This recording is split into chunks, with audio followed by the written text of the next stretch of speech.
देखो ये देखे ना, तो जस्ट प्रॉब्लम क्लास करेंगे इसको भी, कुछ इंपॉर्टेंट क्वेश्चन एचसी वर्मा के और कुछ हो सकता है रिडल से करेंगे। तो पहला क्वेश्चन तो ये है जिसमें डाउट्स थे, मतलब ये सब डाउट के फॉर्म में ही आए थे मेरे पास। चेन वाला क्वेश्चन जो है हेल्प करेगा तुम लोग को काफी, मतलब बाकी क्वेश्चंस में भी हेल्प करेगा, अपकमिंग टेस्ट में भी हेल्प करेगा ये। Uniform chain of length L दे रखा है with mass M, overhangs smooth table with 2/3 part lying on a table and find the kinetic energy of chain as it completely slips off the table. ठीक है, तो ये question है। इसमें सबसे पहले तो यहाँ पर ये स्मूथ टेबल की बात की गई है, तो स्मूथ टेबल होगा यानी फ्रिक्शनलेस। तो फ्रिक्शन की एब्सेंस में हमको पता है कि एनर्जी कंजर्व की जा सकती है। अब एनर्जी जब कंजर्व कराओगे तो यहाँ पर कंसेप्ट क्या लगाना होगा, एनर्जी कंजर्व करते वक्त जो चेन टेबल से हैंग कर रहा है ना उसके बारे में अगर हम बात करें, देखो कंसेप्ट क्या लगाएंगे, तो देखिए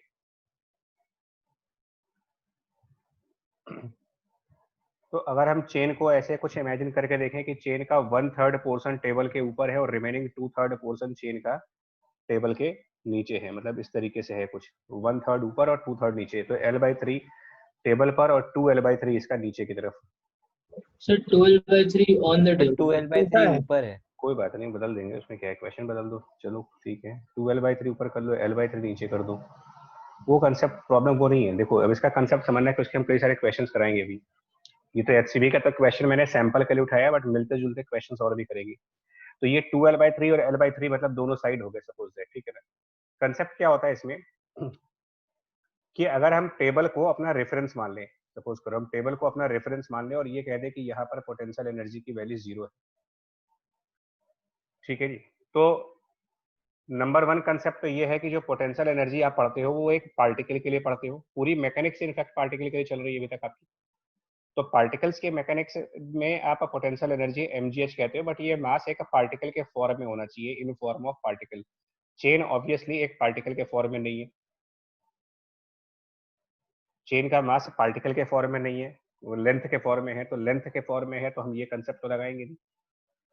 तो ऐसे में आप कंसेप्ट क्या फॉलो करेंगे यहाँ पर, इसमें mgh की जगह पर अगर ये मास पार्टिकल के फॉर्म में ना हो करके किसी बॉडी के फॉर्म में है, मतलब एक्सटेंडेड बॉडी के फॉर्म में, मतलब डिस्ट्रीब्यूट हो चुका है ये मास, ये पूरा पूरा मास एक पॉइंट पर ना हो करके उस पूरी चेन की लेंथ पर डिस्ट्रीब्यूटेड है, तो ऐसे में आपका पहला कंसेप्ट ये बता रहा हूं आपको कि potential energy for mass equal to m, और ये मास इन डिस्ट्रीब्यूटेड फॉर्म है, इन पॉइंट फॉर्म की बजाय डिस्ट्रीब्यूटेड फॉर्म में है अगर, तो आप इसकी जगह पर यूज करेंगे पोटेंशियल एनर्जी का फॉर्मूला mgh अभी भी लगाओगे, बट यहाँ पर height corresponding to the centre of mass of that object ले लेंगे। ये पहला रूल है आपका, फर्स्ट रूल, कि अगर मास जो है डिपेंड करता है कि ये मास अगर एज अ पार्टिकल है then apply mgh, and if the mass is in form of length, in form of area, in form of volume, 1 dimension, 2 dimension, 3 dimension, तो उस केस में भी mgh का फॉर्मूला लगाओगे, लेकिन नाउ इसमें h करस्पॉन्ड करेगा सेंटर ऑफ मास का कंसेप्ट। और centre of mass uniform bodies के केसेस में अगर हम बात करें, देखिए जहां तक आप सेंटर ऑफ मास की बात करोगे तो सेंटर ऑफ मास जो यूनिफॉर्म रेगुलर ऑब्जेक्ट्स होते हैं, यूनिफॉर्म, इसमें ज्यादा प्रूफ करने की जरूरत नहीं है आपको यार, यूनिफॉर्म और रेगुलर ऑब्जेक्ट्स की बात करिएगा तो उनके सेंटर ऑफ मास बेसिकली उनके ज्योमेट्रिकल सेंटर्स ही माने जाएंगे, मिड पॉइंट्स जिसको कह सकते हो, ज्योमेट्रिकल सेंटर। जैसे कि अगर हम एक रॉड के फॉर्म में एक स्ट्रेट लाइन बनाए तो स्ट्रेट लाइन जिसको हम रॉड कह सकते हैं, तो रॉड का सेंटर ऑफ मास इसका मिड पॉइंट बन जाएगा। अगर आप एक सर्कल बनाओ रिंग के फॉर्म में, कोई ऑब्जेक्ट हो रिंग, तो रिंग का ज्योमेट्रिकल सेंटर, अगर ये यूनिफॉर्म रिंग है तो जिसका ज्योमेट्रिकल सेंटर है इसी को सेंटर ऑफ मास कह देना। अगर आप किसी रेक्टेंगल के फॉर्म में ऑब्जेक्ट लेते हो, रेगुलर ऑब्जेक्ट्स की बात कर रहा हूँ मैं फिर से, रेगुलर ऑब्जेक्ट्स में रिंग है, स्क्वायर है, रेक्टेंगल है, तो रेक्टेंगल के लिए उसका जो सेंट्रॉइड होगा, यानी कि दोनों डायगोनल्स जहां पे कट करेंगे इनको सेंटर ऑफ मास मान लेंगे। तो यही कंसेप्ट फॉलो करना है इस क्वेश्चन में, ठीक है। इस क्वेश्चन में यही वाला कंसेप्ट कैसे फॉलो करोगे, देखो जो ये L/3 वाला पोर्शन हैंग कर रहा है ना, इसका सेंटर ऑफ मास निकालो आप, L/3 वाले पोर्शन का सेंटर ऑफ मास यानी इसका मिड पॉइंट। तो सेंटर ऑफ मास यानी इसका मिड पॉइंट जब कैलकुलेट करेंगे तो नेचुरल सी बात है वो टेबल से L/6 डिस्टेंस नीचे आ जाएगा। अगर L/3 लेंथ है तो it is L/6 half distance पे, L/3 का हाफ डिस्टेंस करोगे L/6 डिस्टेंस रेफरेंस लाइन के नीचे, ऐसे में अब क्या लिखेंगे इसकी पोटेंशियल एनर्जी की वैल्यू? अगर यहाँ पर पोटेंशियल एनर्जी लिखनी हो तो इनिशियल पोटेंशियल एनर्जी को 2 पार्ट्स में डिवाइड कर दो। पहला आप लिखोगे potential energy of 2L/3 part जो कि टेबल के ऊपर है, और then potential energy of L/3 part, 2 parts में डिवाइड करके लिखेंगे इसको। जो 2L/3 वाला पार्ट है वो तो टेबल पर ही है, और टेबल को रेफरेंस मान चुके हो, यानी पोटेंशियल एनर्जी 0 मान चुके हो। तो जितने भी ये सेगमेंट्स टेबल के ऊपर दिख रहे हैं हमको, इन सब में 0 पोटेंशियल एनर्जी हो गई। और बाकी का जो L/3 देख रहे हैं, रिमेनिंग L/3 वो जो हैंग कर रहा है, उसकी पोटेंशियल एनर्जी, तो अब L/3 के करस्पॉन्डिंग कितना मास होगा वो कैलकुलेट करो। लगाएंगे तो हम mgh का ही फॉर्मूला, लेकिन मास भी तो उसी पोर्शन का लोगे ना। तो L/3 पोर्शन का मास हो जाएगा m/3 इंटू जी, और L/3 पोर्शन का सेंटर ऑफ मास हो गया L/6 डिस्टेंस पे। और क्योंकि हम रेफरेंस लाइन के नीचे हैं इस समय, तो रेफरेंस लाइन के नीचे जाने पर ग्रेविटेशनल पोटेंशियल एनर्जी में माइनस साइन लगाते हो आप। ये हो गई इनिशियल पोटेंशियल एनर्जी, जबकि इनिशियल काइनेटिक एनर्जी की वैल्यू इक्वल टू 0 है क्वेश्चन में, क्योंकि वो रेस्ट पे छोड़ा जा रहा है। फाइनली क्या होगा इसमें? फाइनली अगर हम पोटेंशियल एनर्जी की फाइनल वैल्यू निकाले, काइनेटिक एनर्जी की फाइनल वैल्यू तो पूछी गई है क्वेश्चन में, बट पोटेंशियल एनर्जी की फाइनल वैल्यू, तो जब ये चेन पूरी तरीके से स्लिप कर चुकी होगी, 100% स्लिप कर चुकी होगी, तो ये पूरी चेन इस समय हैंग कर रही होगी कंप्लीट स्लिप होने के बाद। तो कंप्लीट स्लिप होने के बाद ये पूरा एल लेंथ हैंग कर जाएगा। तो ये पूरा एल लेंथ का जो सेंटर ऑफ मास होगा, यानी कि मिड पॉइंट, पूरे एल लेंथ का सेंटर ऑफ मास, मतलब कि इसका मिड पॉइंट, वो टेबल से L/2 डिस्टेंस नीचे होगा। तो H की जगह है L/2। अब पूरा चेन हैंग कर रहा, तो पूरा मास लेंगे m इंटू जी, और फिर से माइनस साइन लगाओगे। माइनस साइन इस वजह से लगाना पड़ रहा है आपको क्योंकि टेबल को रेफरेंस माना है, तो उसके नीचे जा रहे हैं हम लोग, minus mg/2। Conservation of energy follow करो। Final kinetic energy plus final potential energy equal to the initial kinetic energy plus initial potential energy, and calculate करके देखो कि क्या बनता है आंसर इसके हिसाब से। फाइनल काइनेटिक एनर्जी की जो वैल्यू बनेगी, just conservation of energy follow करना है आपको। KE initial plus potential energy initial equals to KE final plus potential energy final. Concept यहाँ पर जो टेस्ट हो रहा था वो ये टेस्ट हो रहा था कि आप पोटेंशियल एनर्जी निकालने के लिए कौन सा रिलेशन लगाओगे। रिलेशन अभी भी mgh लगाएंगे, बट कंसेप्ट ये है कि क्योंकि ये मास पार्टिकल के फॉर्म में ना होकर के चेन के फॉर्म में है, एक लेंथ के फॉर्म में है, तो लेंथ का हम मिड पॉइंट यूज करेंगे पोटेंशियल एनर्जी को कैलकुलेट करने के लिए। ये कंसेप्ट लग रहा है इसमें। और इंटीग्रेट भी करता, हाँ जी प्रवीण जी, इंटीग्रेशन ऑप्शन भी है, बट इंटीग्रेशन ऑप्शन से बेसिकली इंटीग्रेट करके भी सेंटर ऑफ मास ही आएगा, और आगे हमको पढ़ना है ये, वैसे भी सेंटर ऑफ मास पढ़ना है, तो ज्यादा बेटर अप्रोच यही रहेगी कि अब उसको सेंटर ऑफ मास वाले कंसेप्ट से ही करें, आसान तरीके से हो जाएगा ये। कैलकुलेट कर लो, आपका आंसर आ जाएगा इसमें। ठीक है, पॉइंट बोलो। यस सर, आ गया। समझ आ रहा है इसमें क्या करना है? पोटेंशियल एनर्जी का कंसेप्ट चेंज हुआ है इसमें। अगला क्वेश्चन देखो ऐसे ही है, 2-3 क्वेश्चन पहले यहाँ से करेंगे, फिर इसकी प्रैक्टिस और कराते भी आपको इसमें क्या क्या कंसेप्ट लगना है। Uniform chain of mass m length l overhangs a table with 2/3 part on the table. 38th question है ये, HCV का ही है। Find the work to be done by the person to put the hanging part back on the table. उल्टा करना है इसमें, table से हैंग कर रहा है और उसके बाद उसको ऊपर लाना है। क्या करना चाहिए इसमें भी, बोलो। चेन टेबल से हैंगिंग कंडीशन में थी, उसको वापस हम टेबल पर लाना चाहते हैं, तो कितना वर्क करें क्वेश्चन के हिसाब से। और देखो, अब बार बार ये जो डायग्राम हम लोग बनाते हैं ना, डायग्राम बनाने से थोड़ा सा न्यूमेरिकल विजुअलाइज होना ज्यादा आसान हो जाता है। तो इसमें 2/3 ऑन द टेबल है, अगेन सेम क्वेश्चन है, 2/3 इसमें ऊपर है और 1/3 नीचे है, तो L/3 नीचे की तरफ और 2L/3 ऊपर की तरफ। अब कोई पर्सन है जो इसको खींच रहा है, दैट मीन्स को यहाँ पर पुलिंग फोर्स लगाया जा रहा है पर्सन का, FP पर्सन की वजह से, और वो खींच करके पूरी चेन को टेबल पर ला रहे हैं। तो पूरी चेन अगर आप टेबल पर ले आए, तो क्वेश्चन था कि हमने क्या काम किया, इसमें कितना वर्क किया। Find the work to be done. To be done का मतलब कोई आकर के करेगा इसको, अपने आप तो होगा नहीं। तो प्रिंसिपल कौन सा लगाओगे? आंसर लाने से पहले बेसिक कंसेप्ट की बात कर रहे हैं हम। तो कंसेप्चुअली हम इसमें क्या करना चाहिए हमें, देखो, वर्क टू बी डन यानी कि एक्सटर्नल वर्क डन। सुनिएगा, वर्क टू बी डन मतलब एक्सटर्नल वर्क डन।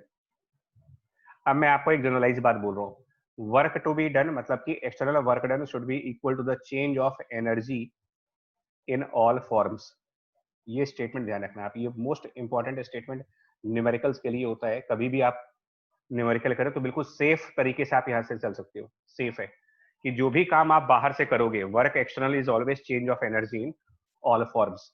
और ऑल फॉर्म में यहाँ पर कौन कौन से फॉर्म बनेंगे अगर हम बात करें तो work external will be energy के जितने भी फॉर्म हो सकते हैं वो सब ले लो आप, जितने भी फॉर्म हो सकते हैं। तो change of kinetic energy, change of potential energy, change of heat energy, change of sound energy and so on. इस तरीके से बहुत सारे फॉर्म हो सकते हैं, लेकिन ऑब्वियसली बाकी सारे फॉर्म का चेंज तो जीरो आ रहा है।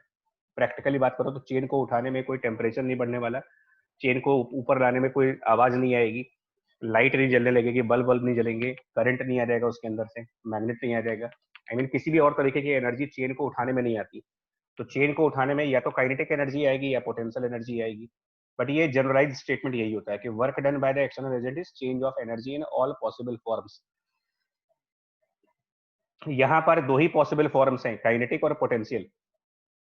तो क्वेश्चन में काइनेटिक एनर्जी कितनी है, तो चेन पहले हैंगिंग कंडीशन पे थी, यानी कि जब इसको पुल करना स्टार्ट किया था तब इसमें वेलोसिटी जीरो थी, और पुल करके इसको वापस टेबल पर टू पुट, आप उसको कंटिन्यू नहीं कर रहे by a person to put the hanging part on the table, उसको रखना है खाली, वापस से रेस्ट पे रहेगी, फिर वी जीरो, तो चेंज ऑफ काइनेटिक एनर्जी भी जीरो। इसका मतलब सीधा सा कंसेप्ट क्लियर हो गया। देखिए मैं एक लाइन में आंसर दे सकता था, मैं बताऊं आपको, एक लाइन में बोल सकता था आंसर कि ऐसे आ जाएगा, लेकिन हम इसकी आदत डालना चाह रहे हैं तुमको कि ये आपके दिमाग में बैठ जाए कि वर्क एक्सटर्नल जब भी होगा तो वो सिस्टम के हर एक तरीके के एनर्जी को चेंज करने में कंट्रीब्यूट करता है। सिस्टम में जितनी एनर्जीज होंगी सब चेंज होंगी, अगर हो सकती हैं तो। यहाँ नहीं हो रही है कोई बात नहीं, यहाँ पर सिर्फ एक ही चेंज हो रही है, पोटेंशियल वाली, और वो भी पोटेंशियल एनर्जी कौन से सेगमेंट की चेंज हो रही है, 2L/3 सेगमेंट की या L/3 सेगमेंट की? L/3 की। तो L/3, तो L/3 के निकालो, मतलब कि it is change in potential energy of L/3 portion. तो अगर हम टेबल को रेफरेंस मानते हैं तो फाइनली वो जीरो है, मतलब final potential energy minus initial potential energy, finally zero. Initially क्या था, तो इनिशियली वो पोटेंशियल एनर्जी जब निकालोगे तो वो L/3 यानी m/3 मास हो गया इनटू g, और उसका हम सेंटर ऑफ मास देखेंगे फिर से एक बार, मिड पॉइंट फिर चेक करेंगे इसका, mgL/18 6 होगा, और माइनस में होगा क्योंकि रेफरेंस लाइन के नीचे हो, यानी कुल मिलाकर के हमको जो हम लोग पॉजिटिव वर्क करेंगे, mgL/18 का पॉजिटिव वर्क। ठीक है, कंसेप्चुअली क्लियर हो गया ये चीज में, एक लाइन में आंसर आ जाती, फिर बोल रहा हूँ आपको बुक्स वगैरह में देखोगे ना सॉल्यूशंस में या कहीं इधर उधर डाउट वाउट की जो दुनिया भर की एप्स है, तो वो तुमको सिर्फ एक लाइन में ये कह देंगे कि ये आंसर है इसका। वो तुमको ये सब नहीं बताएंगे कि यार वर्क जो होता है वो हर तरीके के एनर्जी को चेंज करने के लिए यूज किया जाता है। सिस्टम की जितनी भी एनर्जीज है वो सब चेंज करती हैं वर्क की वजह से। सर अगर इसमें हम WT लगाते तो भी आसानी से हो जाता है। मैं बात फिर कह रहा हूँ तुमसे कि अगर आप सेफ रहना चाहते हो तो वर्क एनर्जी थ्योरम लगाओ, बट मैं इस पर थोड़ा सा ना तुम्हारा दिमाग इस पर खोलना चाह रहा हूँ कि फिजिक्स को इस एंगल से देखो। फिजिक्स में जो वर्क डन हम लोग कभी भी करते हैं इस एंगल से भी थोड़ा सा न्यूमेरिकल को देखने की कोशिश किया करो। तो थोड़े से क्या होता है, जो एडवांस, बहुत ज्यादा एडवांस लेवल के क्वेश्चंस होते हैं जो हाईली कंसेप्चुअल हैं, वो भी कर ले जाओगे, बाकी तो हो ही जाएंगे इसमें। Sir, हाँ जी sir, in the previous question, since this chain is a whole body, will again use the center of mass concept here, like in the but previous question. we will use center, yes, we will use center of mass concept, but only for the hanging portion because the potential energy is changing for that part only. Yes, yes. Right, the 2L/3 portion was already on that's the a table. reference. That's a reference point. Right, that's a reference point, 2L/3. I mean simply okay, here, yes sir. मतलब you have to consider that part or that portion whose height is either increasing or decreasing, then only potential energy will change. Okay sir, and here's a kinetic energy is zero because initial final like both are zero. Initially the chain was hanging, that means it was at rest, and yes, then sir. we pulled it and we kept on the table, we put it yes. on the table, so again the velocity is zero. Thank you sir. Okay, next question similar to that.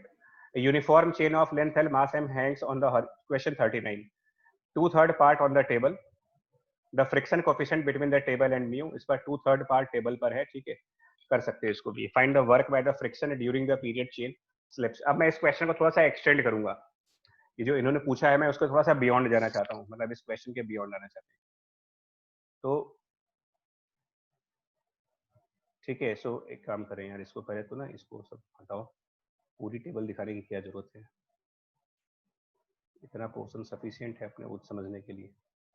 तो जो question कह रहे हैं वो ये कह रहे हैं वापस से कि फिर से कितना पोर्शन टेबल पर है भाई, इसमें कहाँ गया यार, 2/3 ऑन द टेबल, ठीक है। 2/3 से पता नहीं इनको कौन सी मोहब्बत है कि 2/3 हमेशा टेबल पे ही रहते हैं। 2L/3, चलो जी, और ये L/3 टेबल पर है, friction is present there, so friction coefficient यहाँ पर है म्यू, रफ टेबल है इसका मतलब, और उसके अलावा gravity and all that. Find the work done by friction force, ये तो इनका पूछना है, बट मैं कुछ और पूछ रहा हूँ आपसे। मेरा क्वेश्चन ये है कि जब ये चेन स्लिप कर जाएगी तो what will be the speed of the chain. मेरा क्वेश्चन आपसे ये है, find the speed of chain when it completely slips of. Friction का वर्क तो मैं बाद में निकालूंगा, मतलब मेरा क्वेश्चन ये है कि when this chain is completely, मतलब about to leave the table, chain is about to leave, the last point of the chain is just about to leave the table, what will be the speed of the chain, v कितना होगा इसमें, ये निकालना है आपको। तो देखो इसमें क्या होगा बच्चे, कंसेप्ट क्या होगा इसमें ना, लॉजिक क्या लगाएंगे इसमें, क्या कंसेप्ट यूज कर सकते हैं इसे बताएंगे, मतलब लॉजिक क्या लगना चाहिए इसमें कि फाइनल स्पीड कितनी होगी। फ्रिक्शन इन्वॉल्व है यहाँ पर, तो आपको याद करो जहां जहां फ्रिक्शन इन्वॉल्व है वहां पर हम ये कहते थे कि work done by the friction force, work done by the friction force is the final energy of system minus initial energy of system, याद करें था ये concept, non energy of all forms. Yes, sir. चलिए, तो work by friction तो हम बाद में निकालेंगे, फाइनल एनर्जी क्या है और इनिशियल एनर्जी क्या है, बस इस पे देखिए। वर्क बाय फ्रिक्शन क्या है वो हम बाद में देख लेंगे। Final energy will have two forms, which is the final potential energy plus final kinetic energy. This is the final energy. Minus initial energy will have two forms, potential plus kinetic. So work by friction वो हम बाद में calculate करेंगे, फिर से बोल रहा मैं सिर्फ अभी एनर्जीज में इंटरेस्टेड हूँ। फाइनल एनर्जी पोटेंशियल फॉर्म में, considering table as the reference point, the final potential energy of this chain which is completely hanging now will be mass m g and the midpoint which is center of mass L/2, and it is a minus sign because below the reference level. Final kinetic energy, finally the chain has a speed of v, so you will write half mv square as a kinetic energy portion, minus at the initial moment potential energy was only for this L/3 portion because other portion was on the reference level. So at the initial moment, potential energy will be calculated for L/3 part, that is m/3 part, mass wise it will be calculated for m/3 part. So m/3 into g into half, yani midpoint L/6, again a negative sign. At the initial moment, there was no kinetic energy. As the chain started to slip, V initial was 0. Now work by the friction force. Work by friction force कैसे निकालेंगे वो देख लो आप। तो now मैं क्या करूंगा यहाँ पर, I will consider intermediate situation, that means कि हम क्या करने जा रहे हैं यहाँ पर, इनिशियल और फाइनल के बीच का कोई स्टेज कंसीडर करूं। हालांकि ये भी मैं ऑब्जेक्टिवली कर सकता हूं, बट मैं इसको ऑब्जेक्टिवली नहीं करना चाहता बिकॉज उससे कंसेप्ट बिगड़ते हैं, बनते नहीं है। सो आप एक जनरलाइज मोमेंट कंसीडर करें, एक generalise moment. So consider a general moment. General moment का मतलब क्या होता है, मैं ये कंसीडर करूंगा कि टेबल पर x वाला पोर्शन चला गया, x पोर्शन ऑन टेबल है और l minus x portion hanging है, जनरलाइज। तो अभी कितना फ्रिक्शन लग रहा होगा इसमें, अगर x portion on the table है तो फ्रिक्शन की जो वैल्यू दिख रही होगी यहाँ पर, अगर आपसे पूछ रहे हैं कि how much friction will be acting on this chain, friction की वैल्यू, तो अगर x पोर्शन इसका टेबल के ऊपर है तो फ्रिक्शन भी तो इसी x पोर्शन के नॉर्मल रिएक्शन की वजह से लगेगी। फ्रिक्शन को म्यू इंटू नॉर्मल करेंगे तो नॉर्मल रिएक्शन जो काम करेगा वो सिर्फ इस पोर्शन पे लगेगा जो टेबल पर रखा हुआ है। जो हैंग कर रहा है वहां पर नॉर्मल रिएक्शन तो काम करेगा नहीं, ये पोर्शन टेबल के कांटेक्ट में भी नहीं है, तो कांटेक्ट में सिर्फ ये वाला पोर्शन है। Only small x length of chain is in contact with the table, so friction will act only on that portion which has a length small x, which will be calculated by mu into normal, and normal will be only for this much portion. यानी क्या करना चाहिए आपको friction की जगह पर, friction की value, तो फ्रिक्शन की वैल्यू निकालेंगे mu normal for this small x length will be mg, but mass हम x लेंथ का निकालेंगे, तो total mass by total length into x. ये बात समझ में आ रहा है? स्टेप आपको क्या लिखा जा रहा है यहाँ पर? Yes, sir. Yes, sir. mu into normal equal to mg, but mass of this length, mass of x portion consider करेंगे यूनिटरी मेथड से, Yes, sir. है ना? तो ये फ्रिक्शन हो गया. इसका मतलब फ्रिक्शन एक वेरिएबल फोर्स है यहाँ पर, क्योंकि वो x पे डिपेंड कर रहा है. तो जब वर्क बाय फ्रिक्शन निकालना है आपको, और यहाँ पर ये मालूम चल रहा है कि फ्रिक्शन एक वेरिएबल फोर्स है, तो फ्रिक्शन जब एक वेरिएबल फोर्स है तो आप थ्योरी याद करो कि how to calculate the work of a variable force. तो work of any variable force is calculated by integration method. Yes, So sir. it is integration of mu m upon l xg force हो गया, इसमें dx multiply करेंगे और x की limit क्या रखेंगे? Limit of x. तो x जो है वो ये, अरे भैया देखो मालिक, 2/3. अरे बाबूजी ये देखिए, ये x क्या है? x is the portion of chain, x is the portion of chain which is on the table. तो वो इनिशियली कितना था? Initially how much length was on the table? तो 2L by 3 फिर स्लिप करते So वक्त you 0 हो put जाएगा. 2L by 3, and finally how much length will be on the table? Finally, so final तो limit जस्ट 0. स्लिप कर रहा है तो 0 हो जाएगा. इस तरीके से करें आप.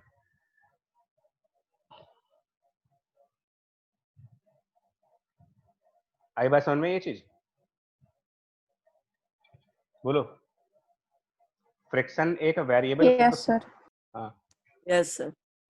क्योंकि फ्रिक्शन टेबल पर लग रहा है और टेबल पर जो चेन का पोर्शन है वो धीरे धीरे कम होता जा रहा है.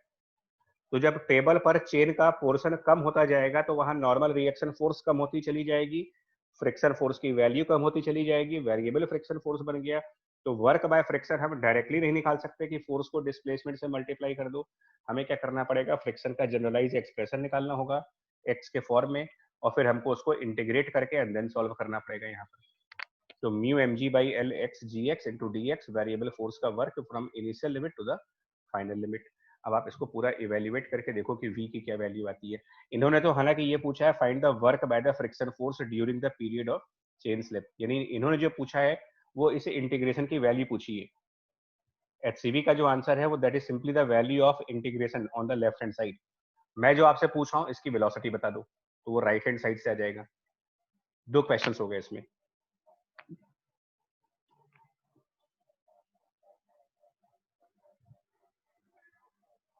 बोलो बच्चा लोग, समझ में आया तो आगे बढ़े. Yes, sir. Yes, sir. Yes, sir. चलिए नेक्स्ट क्वेश्चन दिखाता हूँ आपको. अब ये अलग है थोड़ा सा, मतलब कुछ डाउट्स लेंगे, कुछ सिमिलर क्वेश्चंस कराएंगे, और आज क्वेश्चंस वाकई बड़े अच्छे हैं बता रहा हूँ. देखो यहाँ पर क्या है कि ये कोई आइडियल पुली है, हैंग कर देते, इसको कहीं लटका देते फांसी पे, उसके बाद इसमें भी चेन हैंग कर रही है, ठीक है ना? इस पुली में भी एक चेन हैंग कर रही है, इधर भी चेन हैंग कर रही है. पुली का चेन का कुछ पोर्शन पुली के ऊपर है और ये कुछ इधर है. पुली की साइज को नेग्लेक्ट करना है पहले बता दें. इसमें क्या है कि इधर की तरफ 2L/3 पोर्शन है और इधर की तरफ L/3 पोर्शन है. यूनिफॉर्म चेन है ये. तो यूनिफॉर्म चेन मास m दे रखा है इसका 2L/3, और साइज ऑफ पुली आप नेग्लेक्ट करोगे. साइज ऑफ पुली को हम नेग्लेक्ट करेंगे, इग्नोर करना है उस क्वेश्चन में. न्यूमेरिकल में क्यों इग्नोर करना वो बता दूं आपको क्यों. अदरवाइज चेन का कुछ पोर्शन पुली के ऊपर भी होगा, है ना? सम पार्ट, मतलब कुछ लेंथ तो ऐसी है जो पुली के ऊपर है, तो इस लेंथ को, इस आर्क को इग्नोर करेंगे. इस लेंथ को 0 मानना है जो पुली के ऊपर है. कैलकुलेशन के लिए खाली 0 मानना है आपको. और ये कहा जा रहा है कि ये स्टार्ट फ्रॉम रेस्ट है, इस समय 0 वेलोसिटी पर है. फ्रिक्शन वगैरह को नेग्लेक्ट करना है, मतलब मोस्ट आइडियल कंडीशन में न्यूमेरिकल सॉल्व करने जा रहे हो. Neglect friction. सेम क्वेश्चन है, find the velocity of chain, find v when chain is about to leave the pulley. Chain is about to leave the pulley. हो जाएगा question. देखो कैसे करना चाहिए आप, उसमें कंसेप्ट क्या है. फ्रिक्शन को नेग्लेक्ट कर दिया, इसका मतलब आपके लिए बड़ा फायदेमंद की चीज हो गई। इस पूरे चैप्टर में, वर्क एनर्जी के चैप्टर में फ्रिक्शन के न होने का बड़ा सबसे बड़ा फायदा क्या है? कंजर्वेशन ऑफ एनर्जी यूज कर सकते हैं। Yes. कर लो, खत्म हो जाएगा क्वेश्चन बस। तो अभी इसमें क्या करेंगे? नहीं, ये तो ऑब्वियस बात है ना कि चेन जो मूव करेगी उसमें जिधर बड़ी वाली साइड है उसी साइड मूव करेगी ना। ये तो मतलब इसमें कोई डाउट तो है नहीं कि जिधर 12/3 वाला पोर्शन है, तो ये जो 12/3 वाला पोर्शन है इधर की तरफ ये चेन मूव कर जाएगी और अल्टीमेटली ये इधर v स्पीड पर आ जाएगी पूरा। ये हमको कैलकुलेट करना है। तो क्या करिए, पुली को रेफरेंस मान लेते हैं। पुली को रेफरेंस मान करके ये बताओ इनिशियल काइनेटिक एनर्जी कितनी है जब चेन ने चलना स्टार्ट किया था? तो क्या काइनेटिक एनर्जी? 0 पोटेंशियल बताओ। तो दोनों पार्ट के अलग अलग होगी। तो L/3 वाले Yes, sir. L/3 वाले पोर्शन की, राइट वाले पोर्शन की M/3 So M/3 L/6 minus में, minus और फिर एक और एक माइनस में ये 2L/3 वाला आएगा। -mgl/9। तो 2m/3 g और 2l/6 हाफ डिस्टेंस उसका। समझ पा रहे? दो potential energy for the right hanging portion and potential energy for the left hanging portion. आ रहा समझ में ये concept? Yes, sir. yes sir. yes final kinetic energy में हाफ mv² पूरी चेन की, एंड फाइनल पोटेंशियल एनर्जी में पूरी चेन हैंग कर चुकी है Minus mgl/2 minus total mass mgl/2 L/2। अब कंजर्व करा दो आप, k initial plus u initial equal to k final plus u final करके आपका आंसर आ जाएगा, v की वैल्यू आ जाएगी। जब हमने चैप्टर स्टार्ट किया था तो उसमें से कई लोगों ने कहा था कि सर न्यूटन लॉ ज्यादा आसान तरीका है। आप में से कई लोगों ने कहा था कि सर न्यूटन लॉ ज्यादा इजी लगता है। अब आप बताओ कि न्यूटन लॉ इजी है कि क्या है? से तो फिर भी इजी है बाकी है वाला। Yes, sir. फिर भी नहीं, बहुत ही इजी है। बहुत उससे तो इजी। न्यूटन लॉ में आप करने जाएंगे ना, इस चेन का वेरिएबल एक्सेलरेशन है, अगर आपको बता दूं। Yes sir. अलग अलग टाइम पे अलग अलग मास होता है नीचे। हाँ, तो ये वेरिएबल एक्सेलरेशन का क्वेश्चन है। बहुत बढ़िया मेथड है। अभी आगे आप जैसे जैसे फिजिक्स आगे बढ़ेगी मेथड और अच्छे आते जाएंगे। अभी इसके आगे इम्पल्स, मोमेंटम, वो इनसे भी अच्छा मेथड है। मतलब खराब चीज पहले पढ़ाई जाती है और अच्छी चीज बाद में पढ़ाई जाती है, इसीलिए पेशेंस रिक्वायर्ड होता है फिजिक्स में। चलिए जी, वो चेन का क्वेश्चन खत्म हो गया। चेन के और भी क्वेश्चंस हैं बट उसको आगे डिस्कस करेंगे, वैरायटी ऑफ क्वेश्चंस और भी हैं उसमें। बट फिर भी चलिए ये बताओ क्या करेंगे। यहाँ पर एक क्वेश्चन ये भी HCV का है। ये प्रॉब्लम नंबर मुझसे मिस हो गया है, लेकिन मेरे ख्याल से ये 62 या 61 ऐसे कुछ प्रॉब्लम है। ये वर्क एनर्जी पावर चैप्टर का ही है। 61 61 है। 61 है HCV बुक का, और ये बड़ा अच्छा ही क्वेश्चन है, मतलब बोरी है ना, ये इसमें डाउट्स आते हैं। तो इन्होंने कहा है कि ये एक स्मूथ ट्रैक है, यहाँ पे ये ऐसे स्मूथ ट्रैक है which consist of a straight inclined part length L joining smoothly with the circular part। तो ये स्ट्रेट पोर्शन है, आगे जाकर के एक सर्कुलर पोर्शन से ज्वाइन हो चुका है, ये सर्कुलर पार्ट से स्मूथली, मतलब फिनिश, काफी बारीक तरीके से फिनिशिंग करी गई है। And a particle of mass m is projected up the inclined from the bottom, find the minimum projection speed for which the particle reaches the top of the track. पहला part करेंगे पहले, minimum projection speed for which the particle reaches the top of the track. तो हमने अलग से figure बना रखा है इसको समझने के लिए यार, थोड़ा सा सेपरेट फिगर बनाई हुई है, बड़ी फिगर। तो क्वेश्चन वही है बट फिगर थोड़ा डिफरेंट है। ये मास यहाँ पर जिसको हमने v वेलोसिटी से फेंका है, तो इसमें पोर्शन ऐसा है कि पहले ये स्ट्रेट पोर्शन है, a से b तक आपका बिल्कुल स्ट्रेट लाइन है, और b के बाद सर्किल बन जा रहा है। और इस क्वेश्चन के हिसाब से मास को कहाँ तक आना है, तो मास को क्वेश्चन के अकॉर्डिंग कहाँ तक लेके आना है आपको, देखिए कहाँ तक पूछ कह रहे, रीचेस द कहाँ तक पॉइंट करें, top of track. Top of track circle के टॉप तक जाना है तुम्हें, मतलब यहां तक आना है। और उसके लिए हमने यहाँ मिनिमम स्पीड दी हुई है। तो मिनिमम स्पीड का मतलब हम क्रिटिकल केस की मानते हैं। मिनिमम स्पीड मतलब किसी तरीके से बेयरली आप वहां तक पहुंच गए, जस्ट पहुंच गए ऊपर तक, जैसे तैसे पहुंच गए।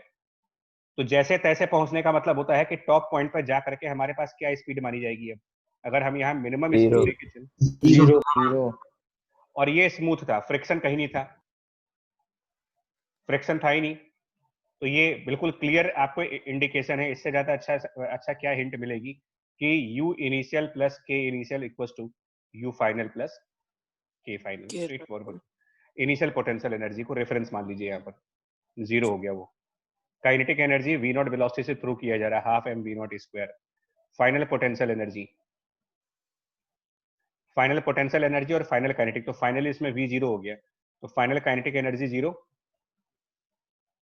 अब हम U फाइनल की बात कर लेते हैं कि U फाइनल कितना होगा, उसको अलग से लिख देते हैं। तो फाइनल पोटेंशियल एनर्जी के लिए आपको ये देखना पड़ेगा कि आप रेफरेंस से कितनी हाइट, ये पूरी हाइट, आपको ये हाइट चाहिए रेफरेंस पॉइंट से। मैं अलग कलर से दिखा रहा हूँ इसको।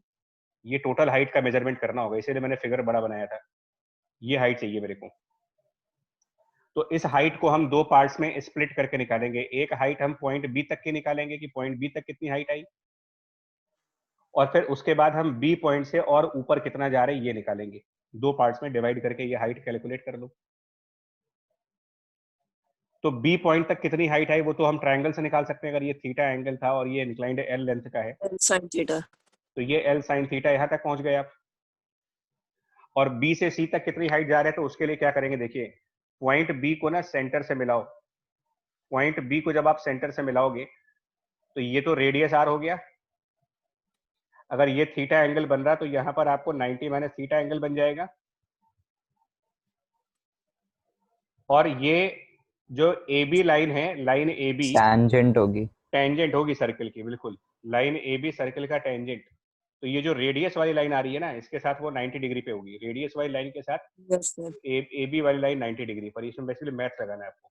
तो ये एंगल थीटा, ये एंगल थीटा, तो इधर साइड में एंगल थीटा बन जाएगा। प्रॉपर्टीज लगानी है। और इसके हिसाब से ये जो डिस्टेंस आएगा आपका, ये R cos, r minus cos ये थीटा, आर कॉस थीटा होगा। ये ऊपर वाला arrow R minus R cos theta होगा।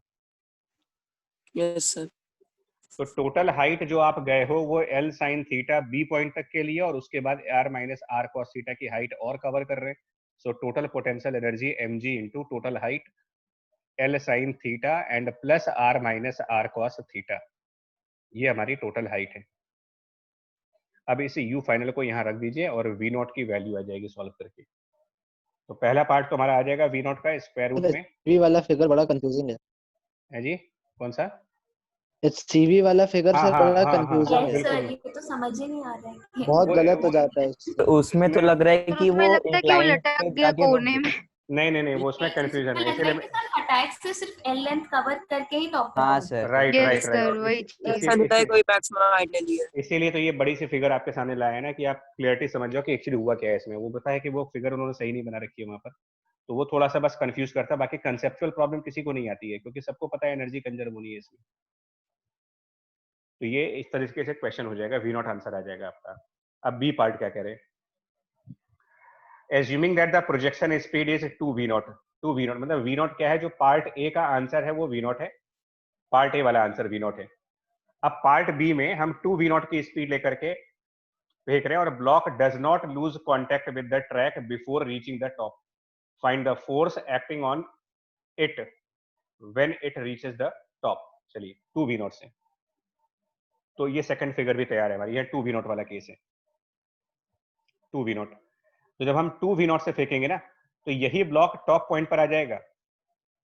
ये ब्लॉक टॉप पॉइंट पर तो आ जाएगा, लेकिन अब ये स्टॉप नहीं करेगा, वेलोसिटी जीरो नहीं होगी, तो इसकी कुछ वेलोसिटी होगी। v।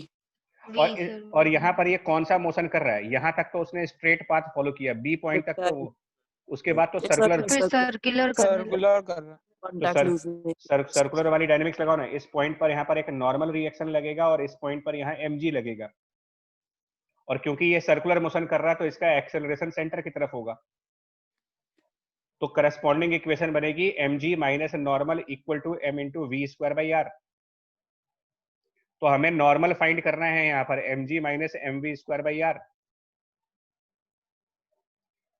यानी आपका जो नॉर्मल है ना यही आंसर है, लेकिन इस आंसर को फाइनल करने के लिए v चाहिए होगा हमें, एंड जो v निकालने के लिए क्या करेंगे, टू गेट v फाइंड करने के लिए energy COME which is conservation of mechanical energy, come COME conservation of mechanical energy। तो वो कैसे करेंगे, देखिए इनिशियल काइनेटिक एनर्जी एक बार फिर से, तो अब मैं लिखूंगा नहीं, मैं डायरेक्ट कर रहा हूँ, हाफ m इनिशियली हम 2v0 पे हैं, उसका स्क्वायर पोटेंशियल एनर्जी 0 मान लेंगे रेफरेंस के थ्रू, बाद में चले जाएंगे तो kinetic energy half m v square and potential energy mgh, जिसमें ये h वही होगा जो पीछे कैलकुलेट किया गया था, L sin theta L sin theta plus R minus R cos theta। ये, और v0 भी पीछे निकाल चुके हो, है ना, तो इसको सब्स्टिट्यूट करके आंसर ले आना, कर लेंगे इसके आगे से। Yes sir. Yes Yes, sir. Third part क्या कह रहे हैं, थर्ड पार्ट कि assuming that projection speed is only slightly greater than v0, slightly more than v0, where will the block lose contact with the track। तीसरा ये slightly more than v0, in zero का होगा। एक minute सुनो, तो top point पर क्या velocity होगी। सर ये तो वैसा ही क्वेश्चन बन गया कि ऊपर से स्फीयर को स्लाइटली पुश किया है और कितने हाँ, एंगल बिल्कुल बिल्कुल ये कुछ नहीं किया इन्होंने, बट फिर भी यार एचसीवी के क्वेश्चंस में ये तो है कि वैरायटी तो आपको मिल ही जाएगी, मतलब जितना आपका ना जे एडवांस को छोड़ करके बाकी सारा लेवल कवर करते हैं, ये पूरा लेवल कवर करते हैं, मतलब जे एडवांस भी काफी हद तक कवर करते हैं, बट जे एडवांस के लिए 2 किताबें और चाहिए होती हैं आपको, मतलब एटलीस्ट इरडो कंपलसरी है फिर एडवांस के लिए, और एक दो मतलब जो अच्छे क्वेश्चंस का कलेक्शन हम लोग देते हैं, बट और किसी भी एग्जाम को क्वालिफाई करना है तुमको तो ये लगा लीजिए, इसमें सब कुछ है। देखिए जब हम लोगों ने v0 वेलोसिटी लिया था, v0 तो टॉप पॉइंट पर 0 हो गए थे, तो जब हम स्लाइटली v0 से ज्यादा करेंगे ना, स्लाइटली मोर देन v0, तो ऊपर भी स्लाइटली 0 से ज्यादा हो जाएंगे। अब 0 से स्लाइटली ज्यादा का क्या मतलब है, यहाँ पर velocity slightly more than 0 metre per second, क्या मतलब हुआ, अप्रोक्सीमेटली 0 है, अप्रोक्सीमेटली 0 मान लो। अब क्या कह रहे हैं, ये कहां पर जाकर के कांटेक्ट लूज कर जाएगा, तो ये आगे कुछ आएगा, किसी एंगल पर जाएगा, यहाँ से थीटा एंगल पर, Yes, sir. और नॉर्मल 0 हो जाएगा। कांटेक्ट लूज करने का मतलब नॉर्मल 0, तो जैसे ही नॉर्मल 0 होगा वहां बचेगा क्या, फिर नॉर्मल 0 होने का मतलब वहां mg बचा, mg बचेगा सर। और मान लेते हैं यहाँ v स्पीड है, तो mg का सेंटर की तरफ कंपोनेंट कहां पर कांटेक्ट, mg cos theta। वो रख दीजिए mv square by r, number 1। और v निकालने के लिए टॉप पॉइंट से कितना नीचे आ गए हम, टॉप पॉइंट से कितना नीचे आ गए ये देख लो, है ना, टॉप पॉइंट से अगर हम y डिस्टेंस मान लो नीचे आ गए, तो कल हम लोगों ने कहा था कि v equal to root of u square plus 2gy कर देना नीचे आने समय, और इसमें u0 मान लो, टॉप पॉइंट पर तो वेलोसिटी 0 है ना, लगभग 0 है, तो u स्क्वायर 0 कर लीजिएगा और y निकल जाएगा आपका थीटा के फॉर्म में। ये जो y होगा इसको इस थीटा के फॉर्म में निकालोगे तो क्या बन जाएगा, अब कि ये वाला एंगल हम अल्फा लिख देते हैं, यहाँ थीटा लिखा है मैंने, तो थीटा के फॉर्म में आप ये y निकाल लो, ये डिस्टेंस r है तो वो basically r into the r minus r cos theta, ये दूसरी इक्वेशन हो जाएगी। अब कुछ नहीं करना तुमको, सेकंड इक्वेशन से v को फर्स्ट इक्वेशन में रखो, हो जाएगा डन। ये सर थीटा होगा या अल्फा होगा? नहीं, ये दोनों अलग अलग हैं। नो सर, जो आपने r cos थीटा लिखा है वो थीटा ही होगा, हमने ये थीटा माना है, यहाँ पर थीटा एंगल बना ना यार actually. Okay sir, okay sir. Idea देखो, नेक्स्ट क्वेश्चन मूव कर रहे हैं बच्चा, थोड़ा सा ये चेन वाला, ये तो नॉर्मली डिफिकल्ट होता है सबको। अब स्मूथ स्फीयर के सरफेस पर एक चेन है ना, और स्फीयर का रेडियस r चेन की लेंथ से ज्यादा है। कहना क्या चाह रहे हैं ये लोग भी, मतलब हमसे क्या चाहते हैं देखो, है ना, तो ये हम लोगों से क्या चाहते हैं, क्या करने को चाहते हैं, तो देखिए इनका कहना है कि एक स्मूथ स्फीयर है, परफेक्ट स्फीयर नहीं बन रहा बट बना ही लेते हैं उसको।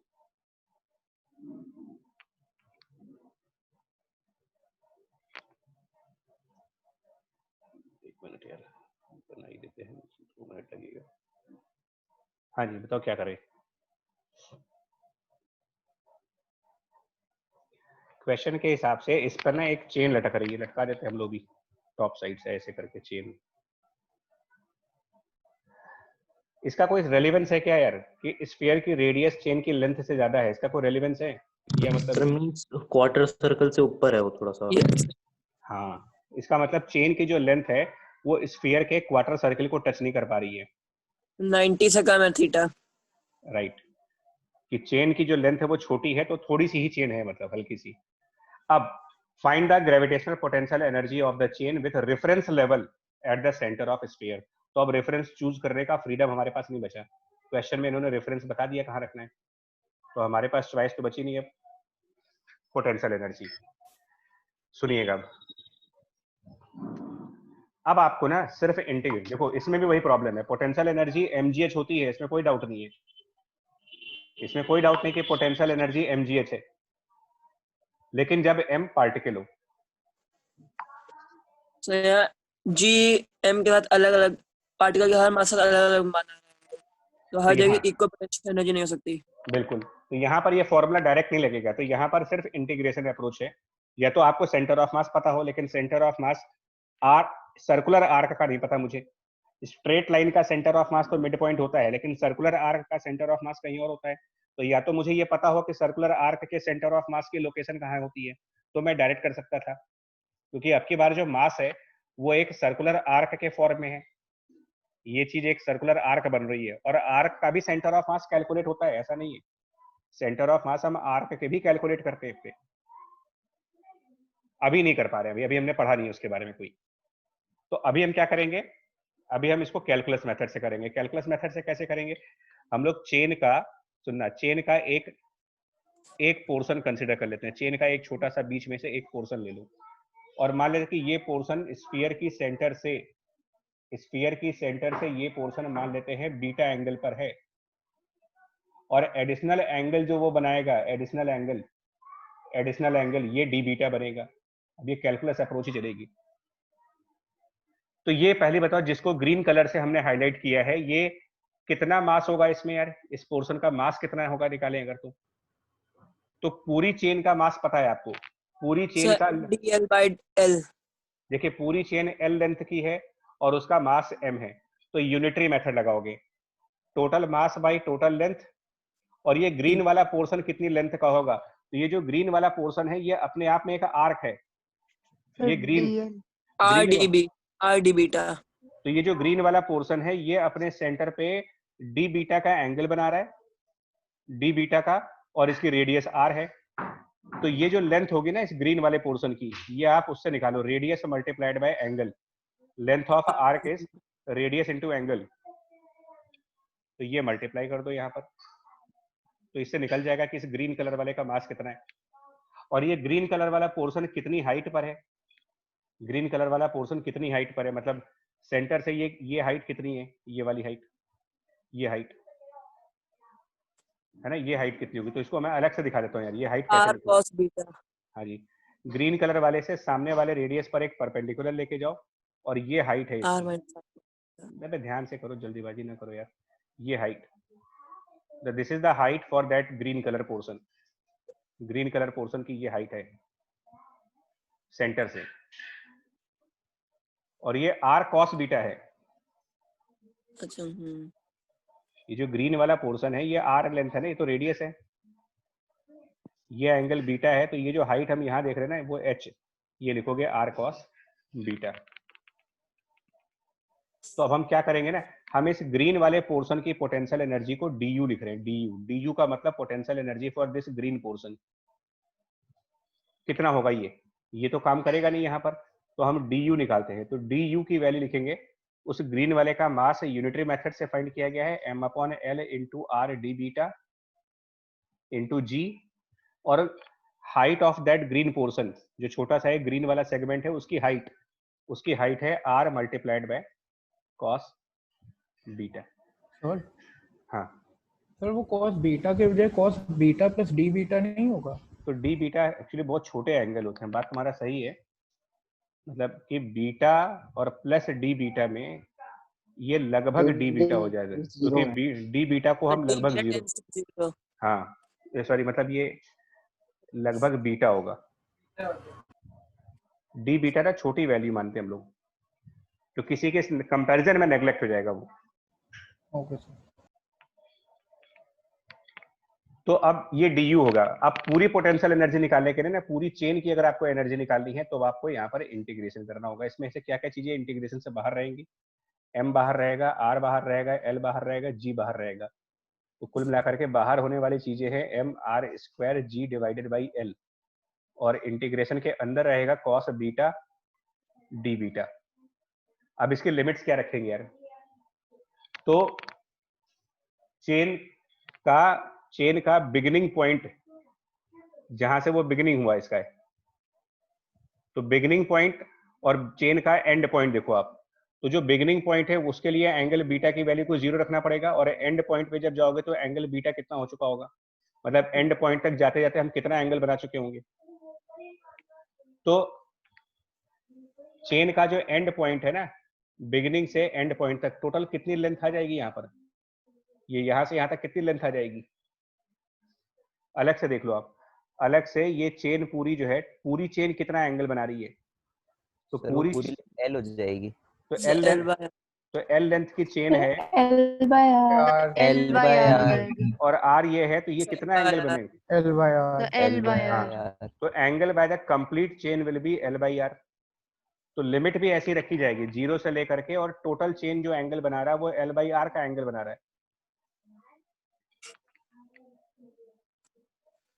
अब इसकी वैल्यू निकालेंगे, तो इसकी वैल्यू बनेगी, टोटल सिंप्लीफाई करने के बाद ये बनेगा m g अब r स्क्वायर बाई l, अब cos बीटा का इंटीग्रेशन साइन बीटा, और उस इंटीग्रेशन में लिमिट रखते हैं हम लोग।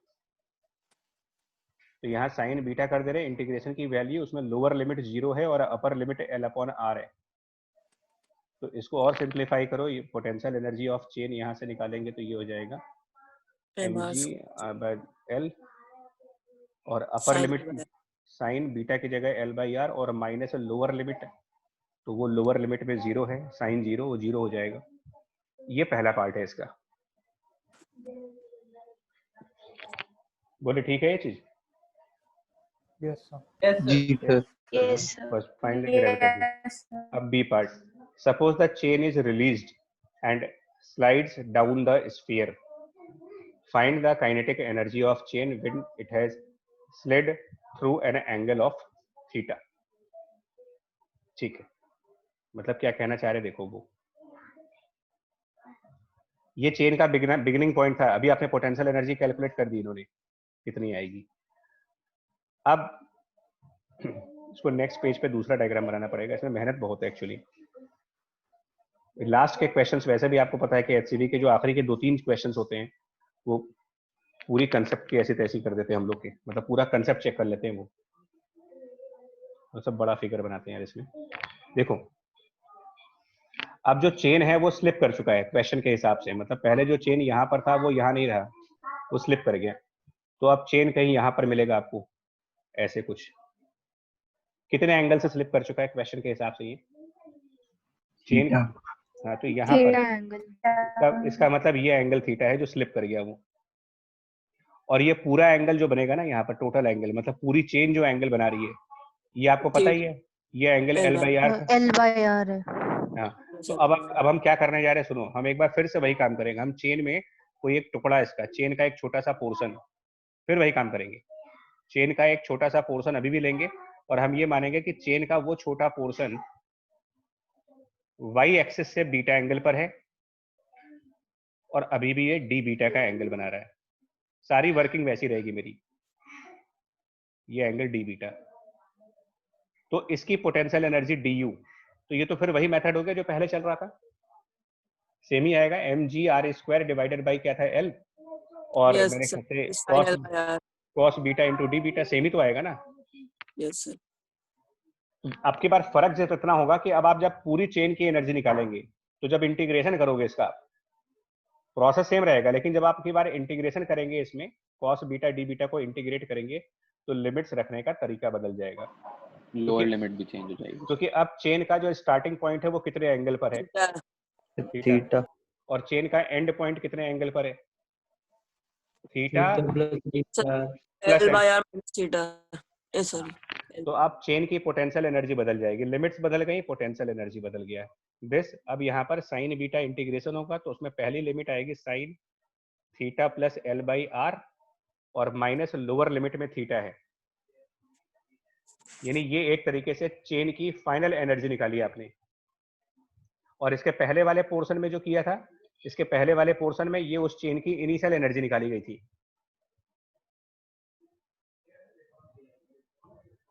ठीक है, अब इस चेन में एक वेलोसिटी भी है v,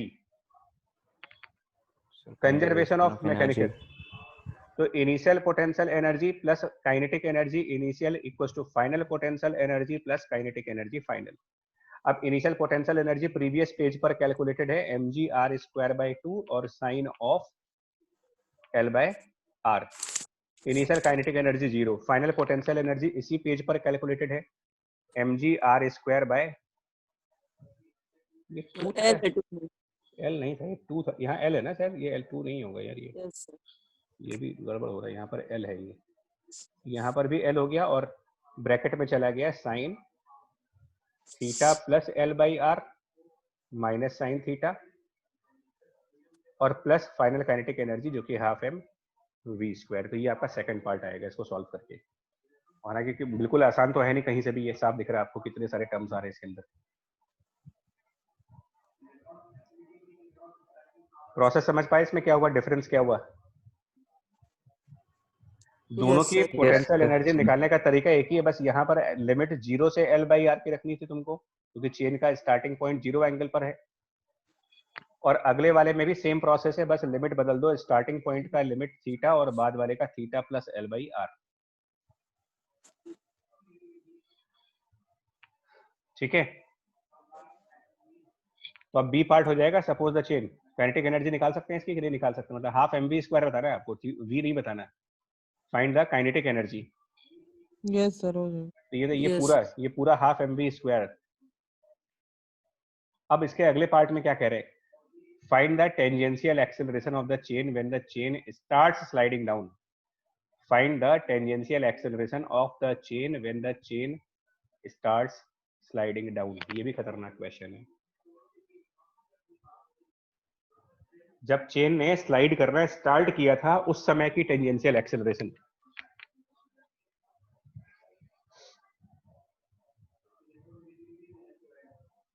क्या करेंगे यार इसमें? देखो, देखिए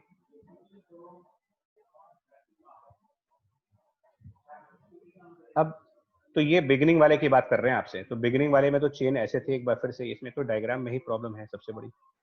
एक्चुअली इसकी होमवर्क मैं नहीं कर पाया, डायग्राम्स पहले से बने होते हैं तो थोड़ा सा टाइम बच जाता है, कोई बात नहीं। तो देखो इसमें भी एक काम करो, प्रोसेस बार बार एक ही रहेगा। इसमें फिर एक चेन का स्पेशल पोर्शन, मतलब चेन का एक पीस कंसीडर करते हैं, प्रोसेस वही रहेगा यार इसमें भी।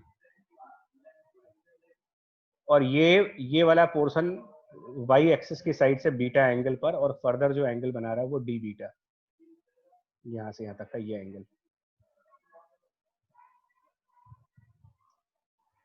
इस पोर्शन पे कौन कौन से फोर्स लगेंगे? अगर मैं सिर्फ इतने ही पोर्शन पे फोर्सेस दिखाऊं, बाकी पे नहीं, मेरा इंटरेस्ट फोर्सेस का है सिर्फ इस पोर्शन पे, तो एक इस पोर्शन का वेट और इस पोर्शन पे नॉर्मल रिएक्शन। तो हम इसको रिप्रेजेंट करेंगे dn से। dn इसलिए दिखा रहे हैं क्योंकि छोटा पोर्शन है तो छोटा नॉर्मल आएगा, और इधर dw दिखाएंगे, वेट भी छोटा है इसका। और ये वेट कितना दिखाएंगे इसका? देखो तो इसका मास अभी कैलकुलेट किया था हम लोगों ने, इसका मास निकाला था total mass by total length into इसकी लेंथ थी l d बीटा वाली। ये प्रीवियस पेजेस से याद है ना आपको? देखो भाई, इसकी लेंथ जी थी r d बीटा, तो m/l r d बीटा इसका मास था। वहां गलती से मैंने l लिख दिया, उसको r लिख देते, r into D beta into G, ये इसका वेट हो गया। इसमें से टेंजेंट की तरफ कौन सा फोर्स आएगा? अगर यहाँ पर ग्रीन वाले का टेंजेंट देखा जाए, ग्रीन वाले का टेंजेंट, तो कौन सी चीज टेंजेंट की तरफ जाएगी इसमें से कौन सा? mg का कंपोनेंट। mg का कंपोनेंट। हाँ, तो फोर्स अलोंग टेंजेंट बताओ कौन सा है? Force along tangent. तो नॉर्मल तो आएगा नहीं, क्योंकि नॉर्मल टेंजेंट से वैसे ही 90 डिग्री पे रहता है। तो mg का यहाँ पर कितना एंगल बन रहा है? तो अगर लेफ्ट साइड से आप बीटा एंगल बन रहे हो, थोड़ा सा अगर हम सेपरेट डायग्राम दिखाना चाहें तो इसको खुद देख लो। एक लाइन ये बन रही mg है, sin थीटा बीटा, इधर जा रहे हैं, ये dw है, हाँ इधर बीटा है, ये एंगल भी बीटा बनेगा और टेंजेंट इसके परपेंडिकुलर है। तो यहाँ पे भी हमने डी बीटा को नेग्लेक्ट किया हाँ है ना? डी बीटा नेग्लेक्ट हो रहा है यहाँ पर। तो ये एंगल 90 बन रहा है यहाँ पर, तो ये बीटा, फिर ये 90 माइनस बीटा बन जाएगा। और अगर ये 90 माइनस बीटा बन रहा है तो वेट का कौन सा कंपोनेंट टेंजेंट की तरफ जाएगा? तो वेट है m/l/g r d बीटा, ये टोटल वेट की वैल्यू, और टेंजेंट की तरफ क्योंकि ये 90 माइनस थीटा का एंगल बन रहा है यहाँ पर, तो कंपोनेंट साइन हो जाएगा वो, साइन थीटा। तो ये खाली उस ग्रीन वाले एक छोटे से पीस का टेंजेंशियल पार्ट है, चेन के एक पोर्शन का, चेन का एक स्मॉल पोर्शन लिया है और उसका टेंजेंशियल वेट है, उसका टेंजेंशियल फोर्स है ये। तो ऐसे ही वो साइन बीटा होगा ना उधर। अरे यार वो जल्दी में बच्चे गड़बड़ हो रही है हमसे कुछ, हम बीटा है, बीटा ही है, ठीक है। देखो हमसे क्या हो रहा है, सुनो चेन एक पार्टिकल नहीं है, कलेक्शन ऑफ पार्टिकल है, तो हमने उसके एक पार्टिकल का टेंजेंशियल कंपोनेंट निकाल दिया। ऐसे ही यहाँ वाला एक पार्टिकल का टेंजेंशियल कंपोनेंट होगा, यहाँ पर टेंजेंशियल कंपोनेंट होगा, इसका एक टेंजेंशियल कंपोनेंट होगा। मतलब चेन के हर छोटे छोटे से टुकड़े का ऐसे ही जब एनालिसिस करी जाएगी तो हर चेन के हर पोर्शन का टेंजेंशियल कंपोनेंट आएगा। तो टोटल कितना टेंजेंशियल फोर्स है ये पता लगाने के लिए नेट टेंजेंशियल फोर्स अगर निकालना हो आपको, तो नेट टेंजेंशियल फोर्स निकालने के लिए एक छोटे से पोर्शन का टेंजेंशियल फोर्स निकाला है, इसको df टेंजेंशियल कर देते हैं, df टेंजेंशियल। तो टोटल टेंजेंशियल फोर्स निकालने के लिए हम इसको इंटीग्रेट करेंगे अब। तो इसको जब इंटीग्रेट करेंगे तो m/l, अब इसमें क्या क्या बाहर आएगा, जो बाहर होने वाली चीजें हैं पहले उनको बाहर कर दें। इसमें कांस्टेंट क्या क्या है, इंटीग्रेशन से पहले कांस्टेंट देख लेते हैं क्या क्या है। m कांस्टेंट है, l कांस्टेंट है, mgr/l, बाकी इंटीग्रेशन के अंदर बचा साइन बीटा और साइन बीटा डी बीटा। तो बीटा 0 से लेकर के और टोटल एंगल l/r तक रखेंगे, क्योंकि स्टार्टिंग पर निकालना है मेरे को, जब चेन ने स्टार्ट किया था उस समय क्या था, आगे नहीं। सर हाँ जी सर, वो क्या बोलते हैं, जो चेन का हर एक एलिमेंट है सर, वहाँ पे अगर टेंजेंट खींचे तो वो तो अलग अलग डायरेक्शन में आ रहा है, तो हम नॉर्मली लेकिन देखो इसलिए कर सकते हो क्योंकि हर बिल्कुल जेन्युइन वेट कर रहा था मैं इस डाउट का। देखिए इसको अलग से देखते हैं, तो जो चेन है वो सर्कुलर सेगमेंट पे है ऐसे, ये बिल्कुल जेन्युइन बात है कि सबका टेंजेंशियल कंपोनेंट की डायरेक्शन अलग अलग आएगी, लेकिन सबके टेंजेंशियल एक्सेलरेशन भी तो अलग अलग डायरेक्शन में जाएंगे। मतलब किसी एक पोर्शन का टेंजेंशियल फोर्स और टेंजेंशियल एक्सेलरेशन सेम डायरेक्शन में, अगले पोर्शन का टेंजेंशियल फोर्स और टेंजेंशियल एक्सेलरेशन पिछले वाले से तो डिफर करेगा, लेकिन आपस में तो वो टेंजेंशियल फोर्स और टेंजेंशियल एक्सेलरेशन सेम डायरेक्शंस में ही आएंगे। मतलब देखो अलग से समझा देते हैं इसको।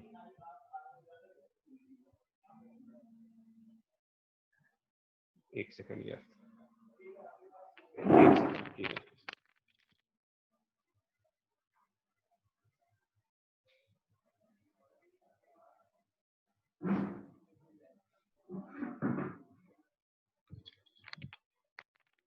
ठीक है अभी आ जाएगा, नेट आ जाएगा बच्चे। सर आपकी आवाज नहीं आ रही थी बीच में। नहीं बता रहा वो अभी आ जाएगा, ठीक है अभी आ जाएगा। देखो ये कंसेप्ट समझा रहे जो डाउट है इसका। देखिए इसमें क्या हुआ ना इनका जो डाउट है कि ये कैसे होगा, तो मैं आपको ना क्या करता हूँ, चेन का आप इमेजिन करो, मैं चेन का पहला वाला सेगमेंट, या एक और काम करते हैं, इसको और अच्छे तरीके से समझाते हैं।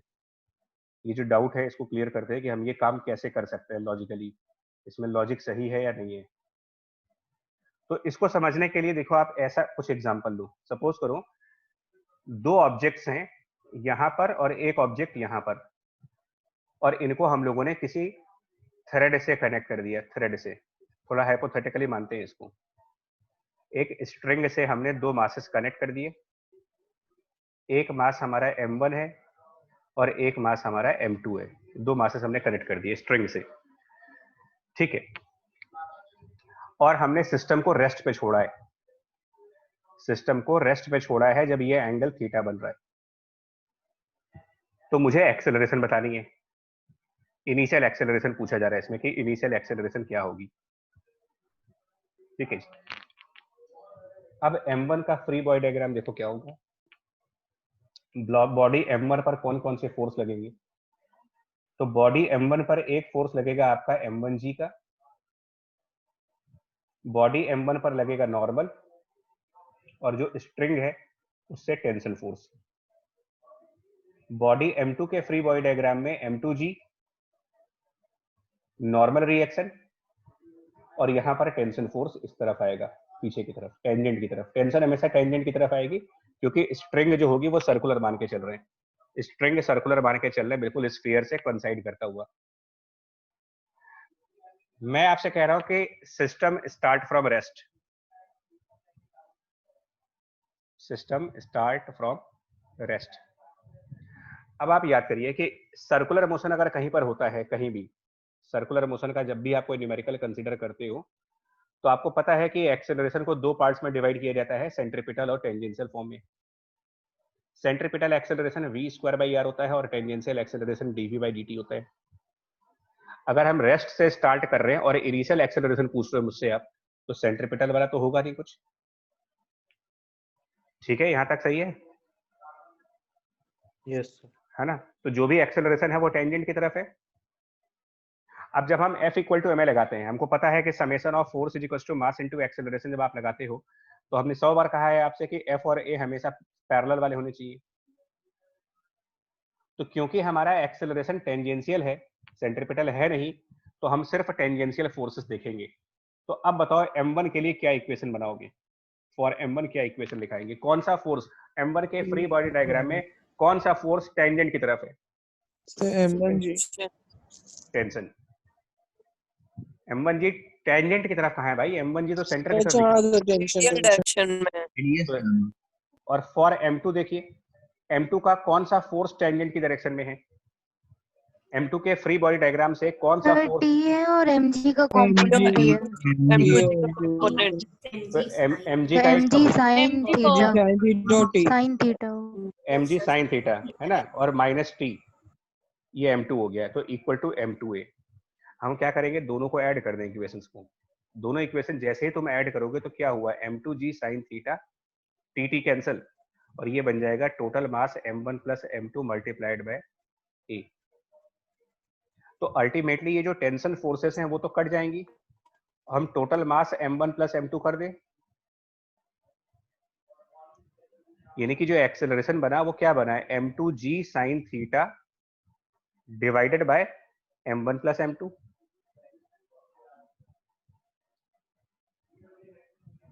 यानी क्या कुल मिला के क्या लॉजिक लग रहा है आपको कि एक्सेलरेशन निकालने का तरीका क्या लगाया गया है इसके अंदर?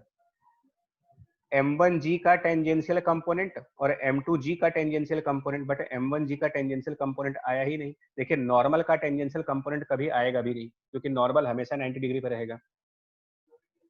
तो किसी भी मूवमेंट पर mg के ही टेंजेंशियल कंपोनेंट होंगे। मान लो इनके बीच में अगर एक तीसरा मास भी होता, सपोज करो इनके बीच में एक तीसरा मास भी होता, आप समझ पा रहे हैं कि जब तीन इक्वेशंस बनाओगे, तीनों को ऐड करोगे, तो अल्टीमेटली क्या बचेगा आपके पास? क्या tangential components of forces mg के सर m3g हो जाएगा, तो आखिरी वाला आएगा उसका मतलब यहाँ पर m3g आएगा ना। अच्छा बीच में है सर, मान लो बीच में है, m3g sin थीटा, क्योंकि जो टेंशन लगेगी वो तो हमेशा टेंजेंशियल ही लगेगी। अगर बीच में एक M3 होता, मान लो यहाँ T1 फोर्स दिखाते, यहाँ T2 दिखा देते, चलो ऐसे दिखा देते, फिर इधर T2 दिखा देते या T3 दिखा देते, इधर करके दिखा देते आप फोर्सेस। आपको ऐसा नहीं लग रहा कि जब आप सारे मासेस की अलग अलग इक्वेशन लिखोगे और बाद में जब ऐड करोगे उनको, तो टेंशन फोर्सेस सब कैंसिल होती चली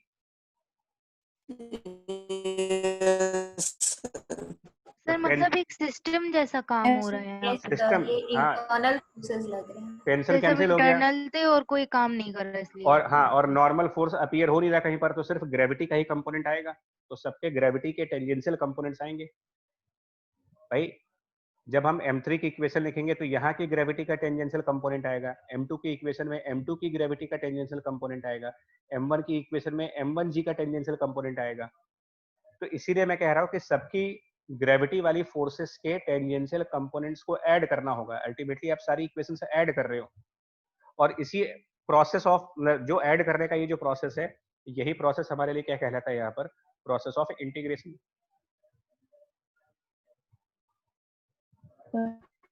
हो गया डाउट क्लियर है? अभी भी डाउट, अभी भी कुछ लग रहा है कि ये क्यों किया हमने?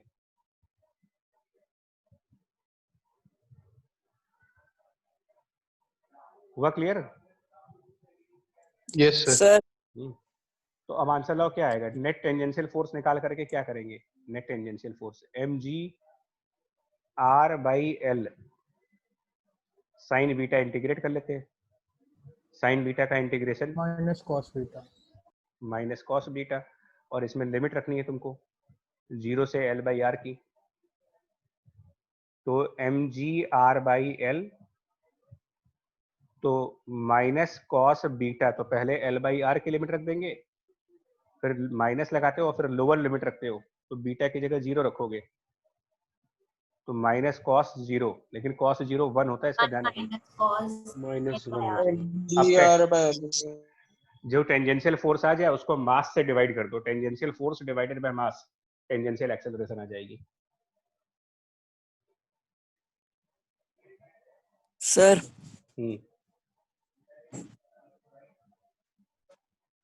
सर इसमें जो हमारा डी टेंजेंशियल फोर्स है, उसमें जो साइन बीटा है वो जी साइन,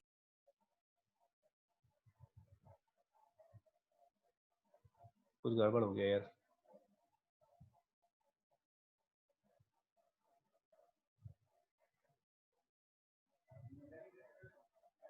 चलिए पूछ लीजिएगा इसको, है ना? इधर देखो क्या है। हाँ, तो जो आपने आखिरी में टेंजेंशियल फोर्स निकाला, उसके बाद आपने क्या बोला एक्सेलरेशन के लिए? थोड़ा उसको कनेक्शन मास से डिवाइड कर दिया, टेंजेंशियल अच्छा, फोर्स को सिर्फ m से डिवाइड कर दो, टेंजेंशियल एक्सेलरेशन आ जाएगी। चलिए नेक्स्ट देखो, एक और क्वेश्चन है 64th, इसके भी पीछे भी लॉजिक है। इसमें क्या करना है देखो, 64th में क्या करना है। तो smooth sphere of radius R, वापस वैसे ही है, स्फीयर है। तो ये स्फीयर के बारे में कह रहे हैं, smooth sphere of radius R is made to translate in the straight line, और इसके ऊपर हमने कोई यहाँ पर एक ऑब्जेक्ट रखा है। तो यहाँ पर कोई m मास का ऑब्जेक्ट टॉप साइड पर रखा है, और स्फीयर को ट्रांसलेट कर रहे हो with a acceleration. A particle kept on the top of a sphere is released from there at 0 velocity with respect to the sphere. Find the speed of a particle with respect to the sphere as a function of angle theta. और smooth है, friction नहीं है यहाँ। तो sir frame में जाके pseudo force लगा देंगे। साइन बीटा की वजह से आया है ना? राइट। क्योंकि आपको ना यहाँ पर कंसेप्ट क्या है, जो वर्क एनर्जी थ्योरम कहती है ना, कि work done by all forces.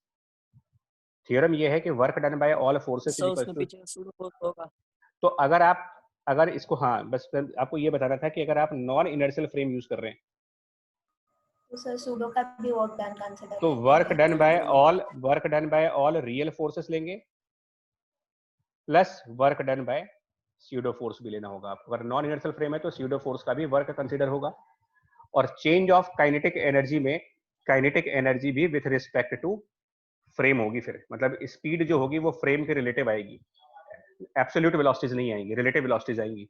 और इस क्वेश्चन में पूछा भी रिलेटिव वेलोसिटी ही है, पूछा भी वही है, speed of a particle with respect to sphere ही पूछा है। तो क्योंकि रिलेटिव वेलोसिटी आपने पूछा है, तो फिर हमको स्फीयर का फ्रेम ही चूज करना पड़ेगा, और स्फीयर के फ्रेम में रियल फोर्सेस भी आएंगी प्लस स्यूडो फोर्सेस भी आएंगी।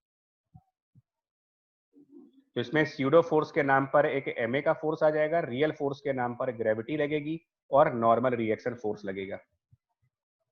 अब जब ये स्फीयर थीटा एंगल से स्लाइड होगा, क्वेश्चन के हिसाब से ये थीटा एंगल स्लाइड हो गया है, तो थीटा एंगल स्लाइड होने में स्यूडो फोर्स की डायरेक्शन में कितना वर्क किया इसने? तो work by the pseudo force निकालेंगे, तो उसके लिए ma मल्टीप्लाइड बाय डिस्प्लेसमेंट का हॉरिजेंटल कंपोनेंट, क्योंकि स्यूडो फोर्स हॉरिजेंटल है तो डिस्प्लेसमेंट का हॉरिजेंटल पोर्शन देखेंगे। वर्क बाय ग्रेविटी निकालने के लिए, क्योंकि ग्रेविटी वर्टिकल फोर्स है, तो mg को हम वर्टिकल डिस्प्लेसमेंट से मल्टीप्लाई करेंगे, और work by the normal reaction वो वैसे ही 0 होता है। तो स्यूडो फोर्स का वर्क निकालने में ma इंटू हॉरिजेंटल डिस्प्लेसमेंट, तो हॉरिजेंटल डिस्प्लेसमेंट ये वाला हुआ यहाँ पर, अगर रेडियस r है तो horizontal displacement r sin theta. और वर्टिकल डिस्प्लेसमेंट को निकालने के लिए आपको ये डिस्टेंस चाहिए कि ऊपर से हम कितना नीचे आ गए, तो ये डिस्टेंस जो वर्टिकल साइड पर होगी वो r1 माइनस कॉस थीटा होगी। अब आप टोटल वर्क निकाल दो, तो total work ma r sin theta जो स्यूडो फोर्स ने किया, और mg r1 minus cos theta जो ग्रेविटी ने वर्क किया, and total work energy theorem, change of kinetic energy, so half mv square, और बिगिनिंग में 0, क्योंकि क्वेश्चन में कहा है, सब कुछ देखो क्वेश्चन में लिखा होता है, released from there at 0 velocity, तो शुरुआत में 0 वेलोसिटी थी, बाद में वेलोसिटी आई है। बस ये एक लाइन का आंसर आ जाएगा इसमें। डन।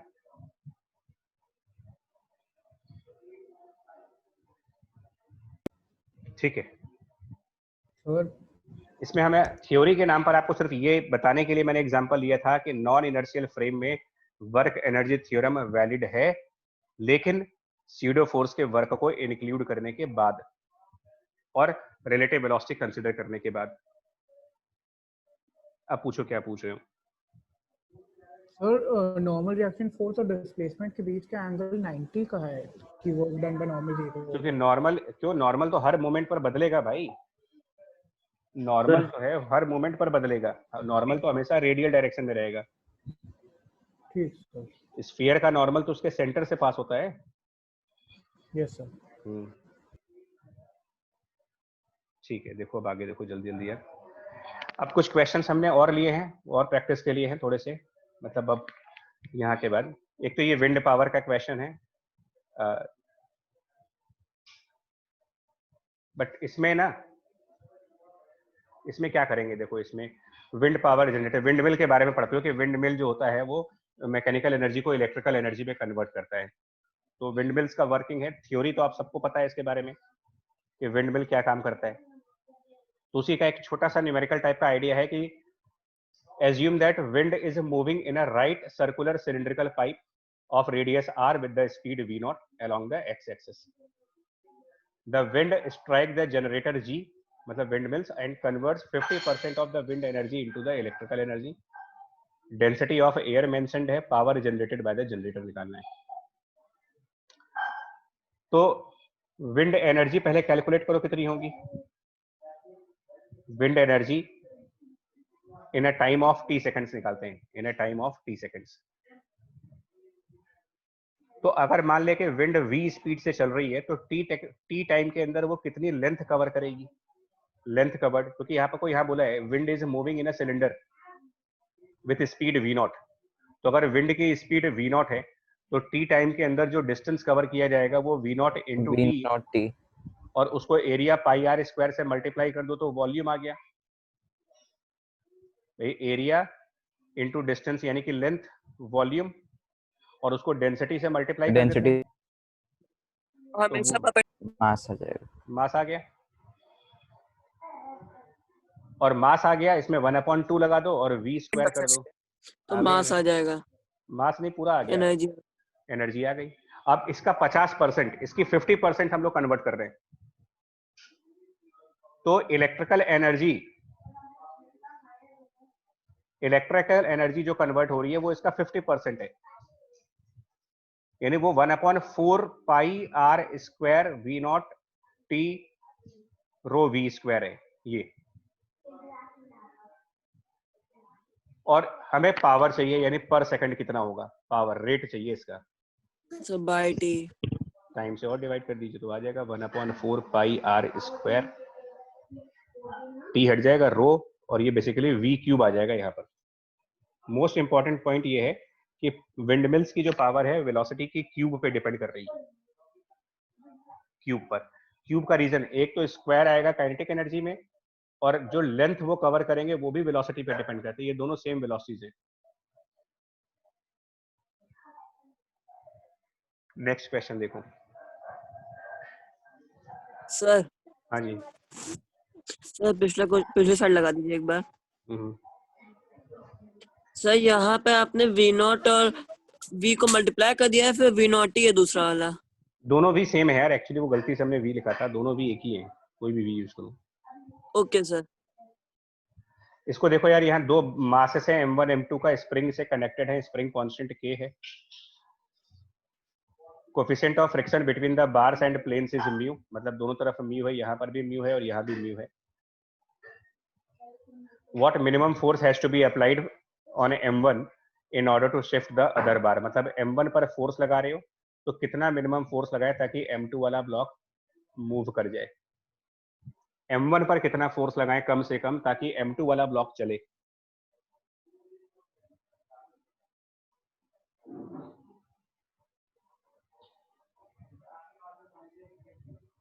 देखिए क्वेश्चन के हिसाब से बिगिनिंग में M2 नहीं चल रहा है। क्वेश्चन के लैंग्वेज को देख करके ऐसा लग रहा है कि M2 वाला ब्लॉक स्टार्टिंग में नहीं चल रहा है, यानी M1 ही चल रहा है सिर्फ।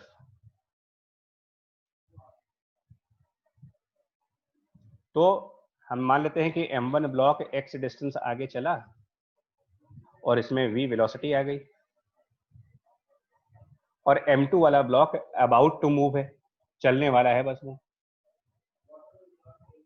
तो ये अबाउट टू मूव तब आएगा जब एलोंगेटेड स्प्रिंग की वजह से लगने वाला फोर्स kx और इक्वल M2 टू पे friction force, maximum limiting friction, यहाँ पर yes value of friction. Limiting value of friction, limiting friction से भरा। तो पहले तो आप kx को लिमिटिंग फ्रिक्शन यानी म्यू इंटू नॉर्मल यानी M2g, mu into n. तो यहाँ से x की वैल्यू मिल जाएगी कि ये mu M2g divided by k about to move करने के लिए। अब हम M1 के लिए क्या करेंगे ना, M1 के लिए हम लगाएंगे वर्क बराबर चेंज ऑफ काइनेटिक एनर्जी। तो हमारे कैपिटल F ने वर्क किया, या तो ये लगा दे, देखिए, या फिर आप ये कंसेप्ट लगाएं दैट वर्क जो कि एक्सटर्नल पोर्शन ने करेगा वो change of energy in all forms. मैं फिर यहाँ पर स्टेटमेंट बोल रहा हूँ आपको। तो एक्सटर्नल फोर्स हमारा F है और उसमें x का डिस्प्लेसमेंट हो रहा है, तो कैपिटल F फोर्स और x डिस्प्लेसमेंट, तो capital F multiplied by x work done हो गया। और कौन कौन से फॉर्म एनर्जी के चेंज हो रहे हैं यहाँ पर, तो स्प्रिंग एलोंगेट हो रही है, पोटेंशियल एनर्जी बदल गई, ब्लॉक रेस्ट से मोशन में चला गया, काइनेटिक एनर्जी भी आ गई, यानी हाफ M1 v स्क्वायर। समझ पा रहे हैं इसको? बोलिए, समझ पा रहे हैं इसको? नहीं? और एक और चीज होगी, एक बचा है अभी, एक और बचा है। M1 रफ सरफेस पे चल रहा है, फ्रिक्शन का तो यहाँ पर फ्रिक्शन की वजह से भी तो वर्क जाएगा, तो प्लस म्यू M1 gx। ये बात समझ लो भाई, कहानी क्या है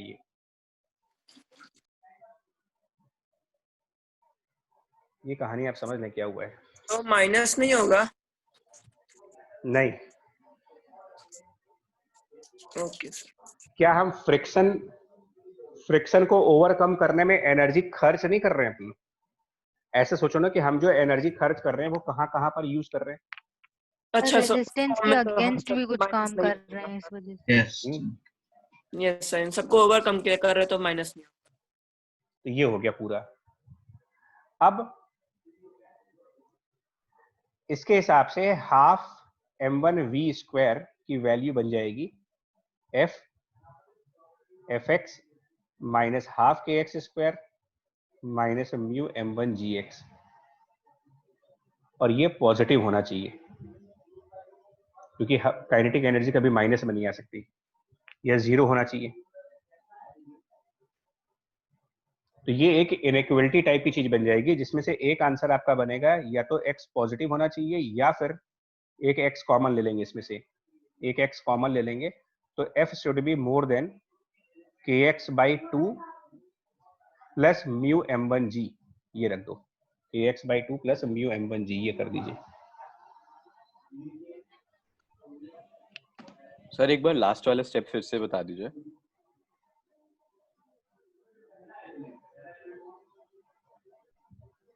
Ayush, friction spring external work में नहीं है भाई। एक्सटर्नल वर्क मतलब जो आदमी खींच रहा है उसको एक्सटर्नल बोलते हैं। अभी आप देखो इसमें एक्सटर्नल और इंटरनल की डेफिनेशन से क्लियर नहीं हो रही है। और लास्ट वाले को तो आप ऐसे भी समझ लो ना कि जो फ्रिक्शन लगेगा यहाँ पर, लास्ट वाले को ऐसे भी समझ सकते हो कि जो फ्रिक्शन लगेगा, तो आप ये बताओ इफेक्टिव पुल कितना है, आप ऐसे बता दो जरा। इफेक्टिव पुल कितना है, मतलब अगर एफ मान लो कोई पर्सन लगा रहा और फ्रिक्शन भी लग रहा है, तो इफेक्टिव पुल क्या हम एफ माइनस फ्रिक्शन नहीं कह सकते? स्प्रिंग फोर्स भी माइनस होगी। नहीं, स्प्रिंग फोर्स तो छोड़ दीजिए, मतलब फ्रिक्शन की बात करिए। फ्रिक्शन में ही कंफ्यूजन है, स्प्रिंग में कंफ्यूजन नहीं। यस सर, फ्रिक्शन तो करेंगे। तो एक काम करो, यहाँ पर आप चेक करो, तो आप एक्सटर्नल में, अब यही बात कहानी खत्म हो, यहाँ गड़बड़ जानते हो आप लोग के साथ क्या हो रहा है, या सिस्टम किसको माना है पहले तो डिसाइड करो। चलो, प्रॉब्लम ये होती है ओवर स्टेपिंग के, सिस्टम में क्या मान रहे हो, तब पता चलेगा एक्सटर्नल क्या है इंटरनल क्या है। तो सिस्टम में हम M1 को मानेंगे, M2 को मानेंगे और स्प्रिंग को मानेंगे। अब बताइए, तो फ्रिक्शन इंटरनल है या एक्सटर्नल है, आप बता दो। चलो, एक्सटर्नल है। तो फिर वो लेफ्ट साइड पर जाएगा ना, W एक्सटर्नल जाएगा। तो यस सर। तो इसमें एक्सटर्नल फोर्स कौन कौन से हैं? एक्सटर्नल फोर्स में कैपिटल F है, तो उसको लिखो Fx। और एक्सटर्नल में फ्रिक्शन भी चला गया तो लेफ्ट साइड चला गया, और फ्रिक्शन का वर्क माइनस में लिखोगे तो माइनस म्यू m1g x लिखो। इसी को राइट साइड जब ट्रांसफर करोगे तो पॉजिटिव नहीं हो जाएगा ये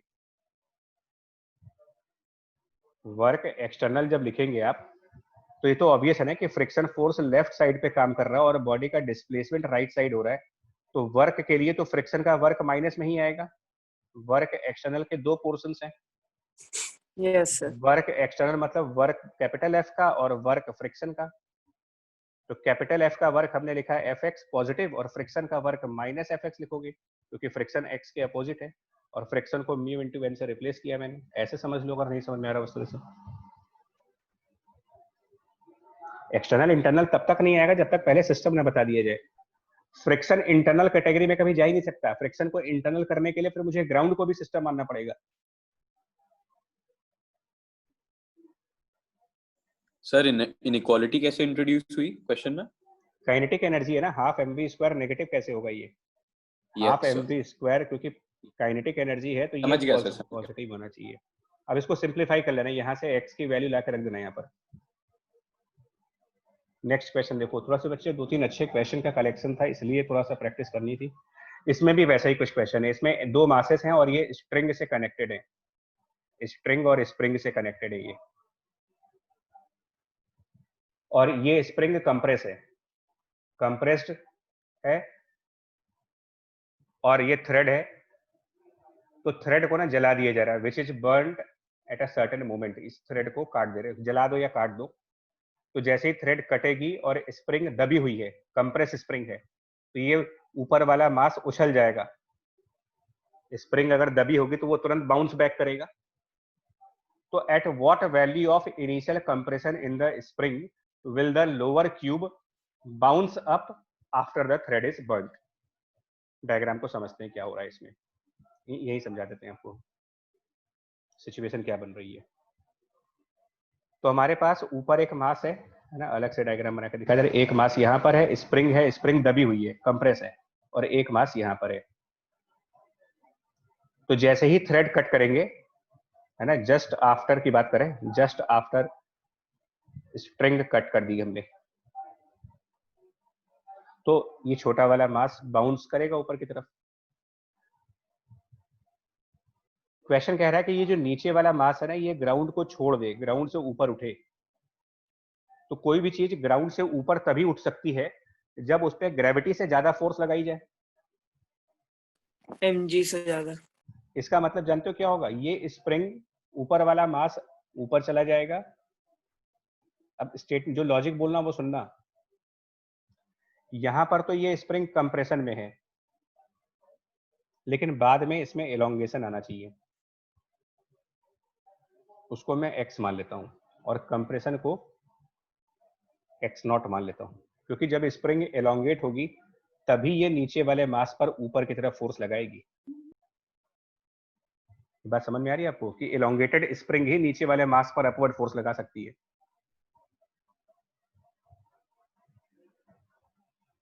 और कितना फोर्स लगाएगी? तो ये लगाएगी k इंटू एक्स का और इसका वेट mg।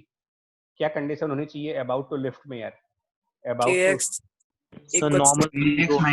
equals नॉर्मल को जीरो कर देंगे, अबाउट टू लिफ्ट पे नॉर्मल जीरो हो जाएगा और kx बराबर mg कर देंगे, यानी स्प्रिंग को इलोंगेट होना पड़ेगा। फिर ये बात समझ लो आप, कंप्रेशन मोड में स्प्रिंग कभी भी नीचे वाले मास को लिफ्ट नहीं कर सकती, क्योंकि कंप्रेस्ड स्प्रिंग का फोर्स तो नीचे लगेगा नॉर्मल के साथ, वो और ज्यादा प्रेशर जनरेट करेगा।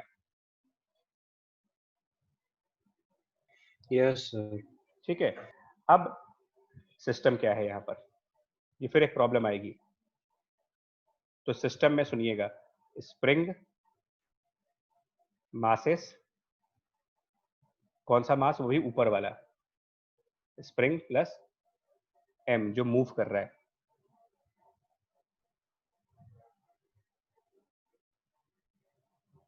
प्लस अर्थ, ये सब उठा करके आप सिस्टम मान लो। तो इसमें कोई एक्सटर्नल फोर्स तो है नहीं, क्योंकि जब स्प्रिंग भी सिस्टम में है तो स्प्रिंग का फोर्स इंटरनल हो गया, अर्थ भी सिस्टम में है तो ग्रेविटी भी इंटरनल हो गई। तो इसमें लगाओगे एनर्जी कंजर्वेशन। तो जब हमने स्टार्ट किया था तो v जीरो था हमारे पास, और बाद में मान लेते हैं v वेलोसिटी आ जाएगी। तो इनिशियल एनर्जी क्या थी और फाइनल एनर्जी क्या थी, ये देखो आप, मतलब a पॉइंट इसको मान लेते हैं और b पॉइंट इसको मान लेते हैं। तो energy at a point should be equal to the energy at b point. अब a पॉइंट पर काइनेटिक एनर्जी कितनी होगी?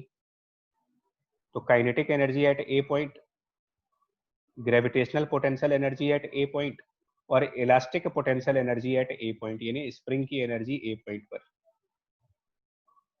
उसके बाद काइनेटिक एनर्जी b पॉइंट पर, gravitational potential energy b point पर और इलास्टिक यानी स्प्रिंग की एनर्जी b पॉइंट पर। तो काइनेटिक एनर्जी a पॉइंट पर जीरो थी, ग्रेविटेशनल एनर्जी a को हम जीरो मान लेते हैं रेफरेंस करके। स्प्रिंग एनर्जी a पॉइंट पर स्प्रिंग कंप्रेशन में थी तो half k x not square हो जाएगा। b पॉइंट पर kinetic energy half m v square, potential energy b point पर, तो b पॉइंट कितना ऊपर है? ये रेफरेंस के थ्रू। तो रेफरेंस के टाइम पर स्प्रिंग कंप्रेस थी, x plus x not, x plus x not होगा, क्योंकि पहले कंप्रेशन से आप एलोंगेशन पे गए हो।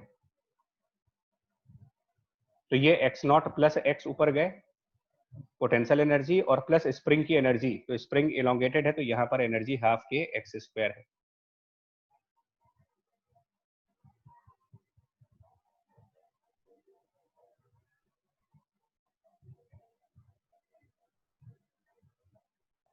सर सर आपने जो जिसमें इलोंगेशन हुआ है उसको x मतलब कंप्रेशन स्टेट से कितना ऊपर इलोंगेशन है वो x जी नहीं भैया, ये मैं बार बार स्पेसिफाई नहीं करूंगा, क्योंकि हुक्स लॉ के चैप्टर में मैंने बहुत क्लियरली इस बारे में बताया था कि इलोंगेशन हमेशा नॉर्मल लेंथ से मेजर किया जाता है। नॉर्मल लेंथ से करा जाएगा। तो नॉर्मल लेंथ तो बीच में कहीं होगी ना इसकी, तो उस नॉर्मल लेंथ से अगर आप x ऊपर गए हो और पहले उस नॉर्मल लेंथ से x नॉट नीचे थे, अच्छा ये सर समझ गया ये सर। तो इसके बाद हम क्या करेंगे, हाफ एम वी स्क्वायर की वैल्यू यहाँ से भी निकालेंगे। तो हाफ एम वी स्क्वायर की वैल्यू बनेगी half K X not square minus M G और एक्स नॉट प्लस एक्स, ये बनेगी हाफ एम, जिसमें से x पता है आपको कि x की वैल्यू कितनी है। तो x की वैल्यू पता है, और क्योंकि ये हाफ एम वी स्क्वायर की वैल्यू है तो ये फिर हम वही काम करेंगे, ये पूरा टर्म पॉजिटिव रख देंगे, मोर देन जीरो कर देंगे इसको। और हाफ के एक्स का माइनस नहीं होगा? Sir half K x square है उसको एलएचएस पे भी तो करें। यस अरे वो सर। छूट गया कुछ, हमको लग रहा है उसमें मतलब हाँ जगह की कमी पड़ जाती है यार इसमें। एक्चुअली व्हाइट बोर्ड पे लिखने की आदत है हम लोग को। Minus half K x square, ठीक है, तो ये पूरा टर्म पॉजिटिव कर देना, जिसमें से x की वैल्यू पता चल चुकी है आपको कि x कितना है और x नॉट की वैल्यू निकालनी है। तो इनइक्वलिटी बनेगी पॉजिटिव करके, ठीक है। नेक्स्ट देखो,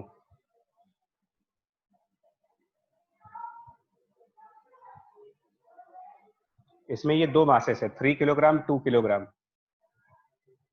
supported by but not attached, मतलब 2 किलोग्राम स्प्रिंग से बंधा हुआ नहीं है, रखा है उसके ऊपर, इसमें बंधा हुआ नहीं है ये, supported but not attached. The upper block is suddenly removed, upper block is suddenly removed, find the maximum velocity reached by the 2 kilogram block.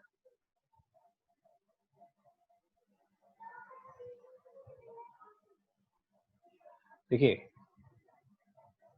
Upper block को रिमूव करने के बाद बताएं, पहले सबसे पहले पहला step, just after removal of upper block.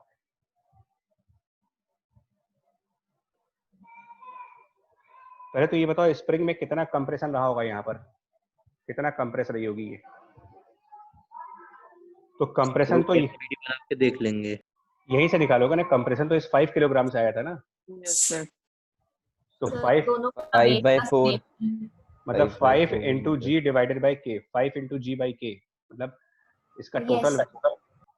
और यहाँ पर 2 kilogram body, 2 kilogram body start होगी रेस्ट से, इनिशियल वेलोसिटी इसकी 0 है।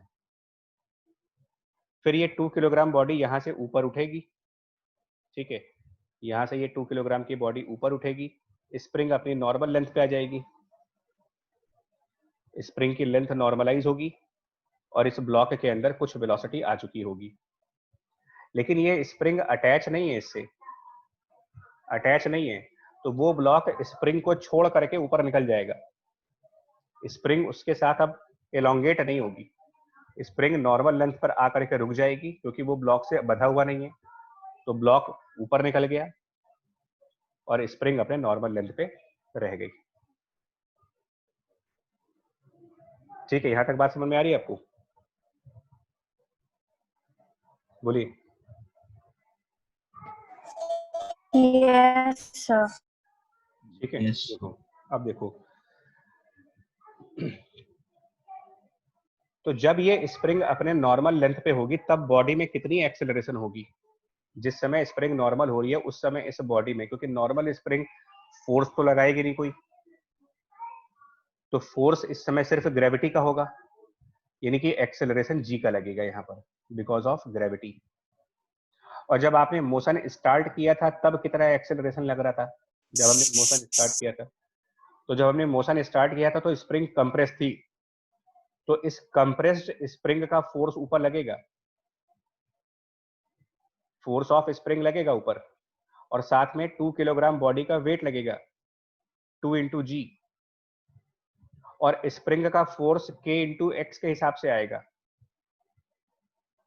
तो k मल्टीप्लाइड बाय कंप्रेशन करो, k multiplied by compression, k multiplied by compression 5g, तो यानी कि इस समय 2 किलोग्राम के ऊपर अपवर्ड डायरेक्शन में 5g का फोर्स है और डाउनवर्ड डायरेक्शन में 3g का फोर्स है, अपवर्ड 5g और downward 3g, sir downward 2g, downward 2g, तो ओवरऑल किधर एक्सेलरेशन है इसका?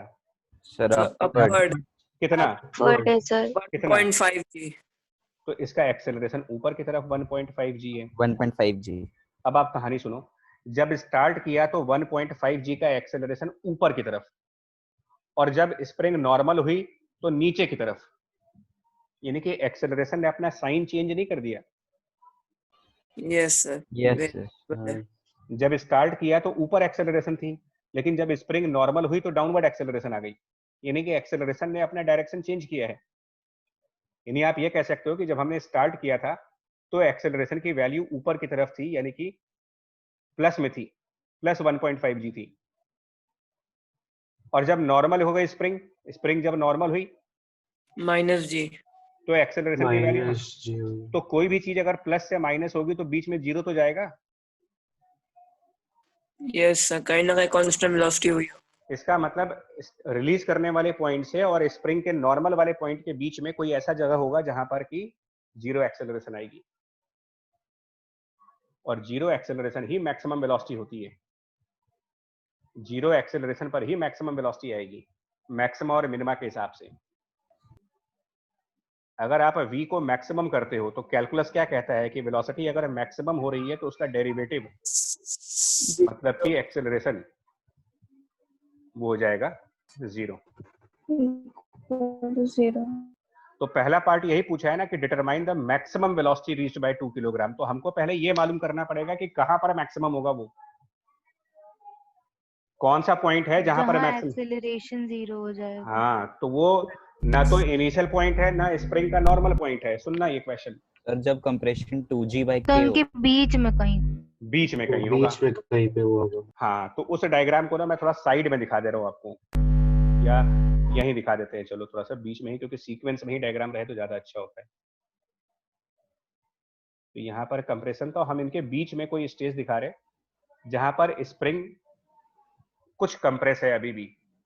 तो हम मान लेंगे कि यहाँ पर कंप्रेशन जो है वो कुछ x डैश का है, सपोज करो x डैश कंप्रेशन है यहाँ पर, और ये मैक्सिमम वेलोसिटी है। तो मैक्सिमम वेलोसिटी का मतलब बार बार कह रहे हैं 0 एक्सेलरेशन। मैक्सिमम वेलोसिटी मतलब a equal to 0। a equal to 0 मतलब फोर्स बैलेंस। फोर्स बैलेंस मतलब kx डैश की वैल्यू बॉडी की वेट के बराबर आ जाए, 2g के बराबर आ जाए, यानी कि x डैश की value 2g divided by k हो जाए, 0.5 जो भी आएगा। अब हम क्या करेंगे, ये तो आपने वो लोकेशन फाइंड की है जहां पर वेलोसिटी मैक्सिमम है, वेलोसिटी मैक्सिमम थोड़ी निकाली अभी हमने। अब हम लगाएंगे कंजर्वेशन ऑफ मैकेनिकल एनर्जी। किनके बीच में, स्टार्ट के बीच में end point of V max, जहां पर मैक्सिमम वेलोसिटी है वहां पर, इन दोनों में एनर्जी कंजर्व कराएंगे। तो स्टार्टिंग में काइनेटिक एनर्जी नहीं है, पोटेंशियल एनर्जी होगी हाफ के, और स्टार्टिंग में स्प्रिंग का जो कंप्रेशन है वो 5g/k का है। Yes sir. मैक्सिमम वेलोसिटी के टाइम पर स्प्रिंग का कंप्रेशन 2g/k है, तो spring energy half k into 2g/k का स्क्वायर। एक तो इसको भी यही चेंज होना होता है ऑटो सेव पे, 2g/k का स्क्वायर। अगर इनिशियल पॉइंट को हम रेफरेंस मानते हैं तो जहां पर मैक्सिमम वेलोसिटी है वो इससे कितना ऊपर है, क्योंकि वहां पर फिर पोटेंशियल एनर्जी भी आएगी mgh। 3g/k। तो 2 इंटू g इंटू उसकी हाइट 3g/k, और प्लस काइनेटिक एनर्जी भी है वहां पर, हाफ 2 और v स्क्वायर मैक्सिमम वाला, इससे निकालोगे मैक्सिमम वेलोसिटी का स्क्वायर।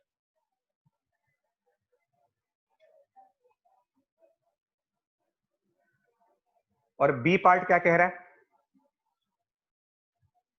ये तो हो गया ए पार्ट। क्वेश्चन का बी पार्ट क्या कह रहा था, क्या चाहिए था इसमें आपको? Maximum height.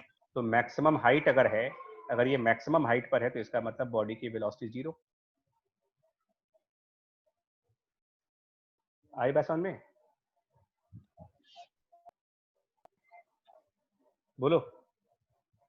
Yes yes sir. तो इसको निकालने के लिए क्या करेंगे, देखो इसको निकालने के लिए एनर्जी स्टार्टिंग वाली डायरेक्टली कंपेयर करो एनर्जी एट मैक्सिमम हाइट वाली। तो स्टार्टिंग में क्या एनर्जी थी, स्टार्टिंग में half K spring was compressed by 5g/k, potential energy 0, kinetic energy 0, maximum height. देखिए एनर्जी के 3 फॉर्म हैं, फिर बोल रहा हूँ, एनर्जी के काइनेटिक फॉर्म है, ग्रेविटेशनल पोटेंशियल फॉर्म, और इलास्टिसिटी यानी स्प्रिंग वाला फॉर्म। तो मैक्सिमम हाइट पर काइनेटिक वाली 0 होगी क्योंकि बॉडी स्टॉप हो चुकी है, स्प्रिंग वाली भी 0 होगी। स्प्रिंग नॉर्मल है, स्प्रिंग मैक्सिमम हाइट से पहले नॉर्मल हो चुकी है, तो नॉर्मल स्प्रिंग में एनर्जी होती नहीं। और मैक्सिमम हाइट हम ये मानते हैं कि जहां से हमने रिलीज किया है उससे h डिस्टेंस ऊपर है। तो हम डायरेक्टली यहां पर क्या कर देंगे बच्चा, m मतलब 2 kilogram into g into h, सीधा सा h आ जाएगा। मैक्सिमम हाइट तो डायरेक्ट आ जाएगी।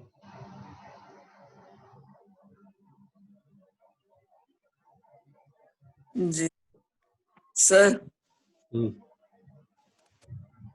सर यहाँ पे जब हमने कहा एक्सेलरेशन 0 हो गया है तो यानी फोर्स बैलेंसेस हो गई हैं, तो हमने उसको इक्विलिब्रियम पोजीशन कह सकते हैं। हाँ कह सकते हैं। Okay equilibrium. अब इस क्वेश्चन को, ये तो मैंने कर दिया है, अब इसको ना repeat the problem assuming 2 kilogram attach है इससे। अब ये बधा हुआ नहीं था, बधा हुआ है। कहाँ पर फर्क आएगा बताओ, किस क्वेश्चन के कौन से पार्ट में सर फर्क वो आएगा? नॉर्मल के ऊपर जाने पे फिर वो नीचे फोर्स लगने लगेगा स्प्रिंग का। तो मतलब पहले Yes, पार्ट में, हाँ, पहले acceleration पहले है। पहले पार्ट के आंसर में कोई फर्क आएगा? No sir. No sir. नहीं सर। और दूसरे पार्ट में यस सर, आएगा उसमें।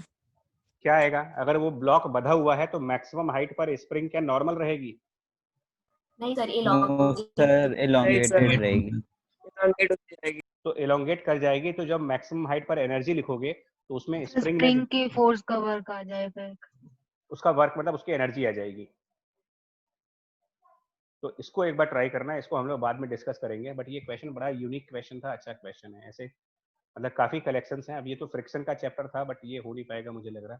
मतलब एचसीवी के फ्रिक्शन वाले भी डाउट थे, कुछ लोगों के ये सब डाउट्स थे। तो वर्क एनर्जी पावर में ये थोड़ा ध्यान रखना होगा आपको कि ये जो क्वेश्चन स्प्रिंग वाले पर्टिकुलरली करते हो ना, ये एक बड़ा यूनिक डाउट लोगों ने पूछा हुआ है। और गलती देखो, मतलब एक ब्लंडर क्या करते हैं, और एचसीवी में एक जगह लिख दिया है कि स्प्रिंग वर्टिकल होने पर पता नहीं क्या ग्रेविटी को कंसीडर नहीं करना होता है दुनिया भर का, मतलब कंफ्यूज कर रखा है खाली, है ना। इसमें क्या करना है देखो, क्वेश्चन ये है कि एक स्प्रिंग है कांस्टेंट के की, और इससे हमने कोई मास m हैंग कर दिया।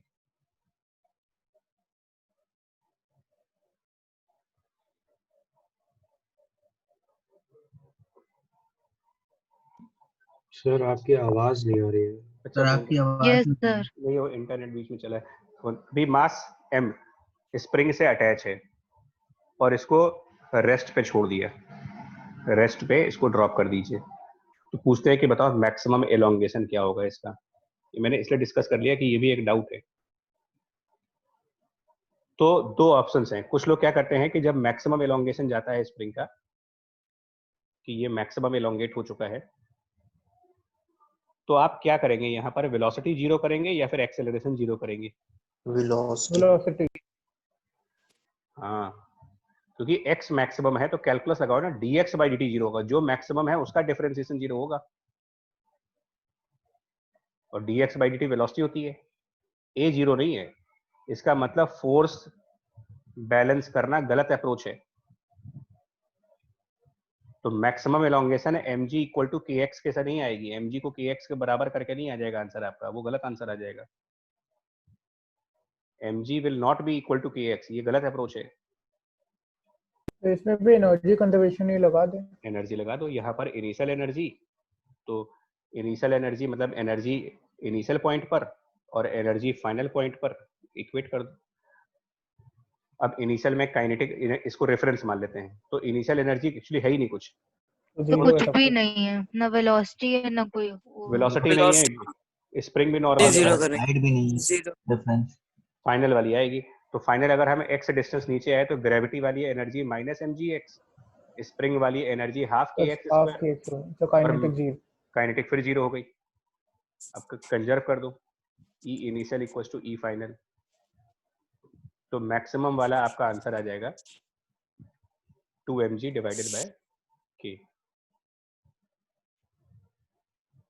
ये मैक्सिमम वाला आंसर आ जाएगा।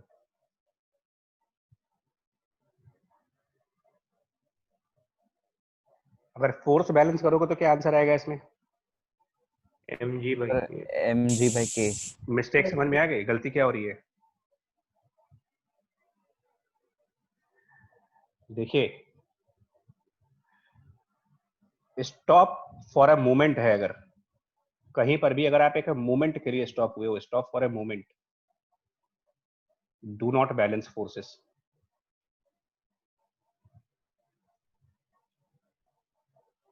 क्योंकि मोमेंटरली स्टॉप पर एक्सेलरेशन होगा। परमानेंट स्टॉप है अगर कोई परमानेंट स्टॉप, तब फोर्स तब एक्सेलरेशन जीरो। हाँ, अगर आप परमानेंट स्टॉप हो गए हो, मतलब आप चलोगे ही, जिंदगी भर नहीं चलोगे, इक्विलिब्रियम तो वो इक्विलिब्रियम, वो सिग्मा एफ जीरो है। लेकिन अगर स्टॉप एट अ मोमेंट है तो फोर्स बैलेंस नहीं होता कभी, यानी कि एक्सेलरेशन जीरो नहीं होता वहां पर। भाई एक बॉडी को आप अपवर्ड फेंको u वेलोसिटी से, तो मैक्सिमम हाइट पर क्या वेलोसिटी होती है इसकी? क्या कहते हो कि मैक्सिमम हाइट पे वेलोसिटी की वेलोसिटी वैल्यू, जीरो होती है बट एक्सेलरेशन तब भी लग रहा तो तब भी ग्रेविटी का एक्सेलरेशन तो लगता है ना। तो मोमेंटली स्टॉप है, ऐसा तो है नहीं कि बॉडी मैक्सिमम हाइट पर जिंदगी भर के लिए रुक जाएगी। मोमेंटली स्टॉप पर वेलोसिटी जीरो करिए, एक्सेलरेशन जीरो ना करिए, और इन क्वेश्चंस को एनर्जी मेथड से करो, ज्यादा आराम से हो जाएगा क्वेश्चन।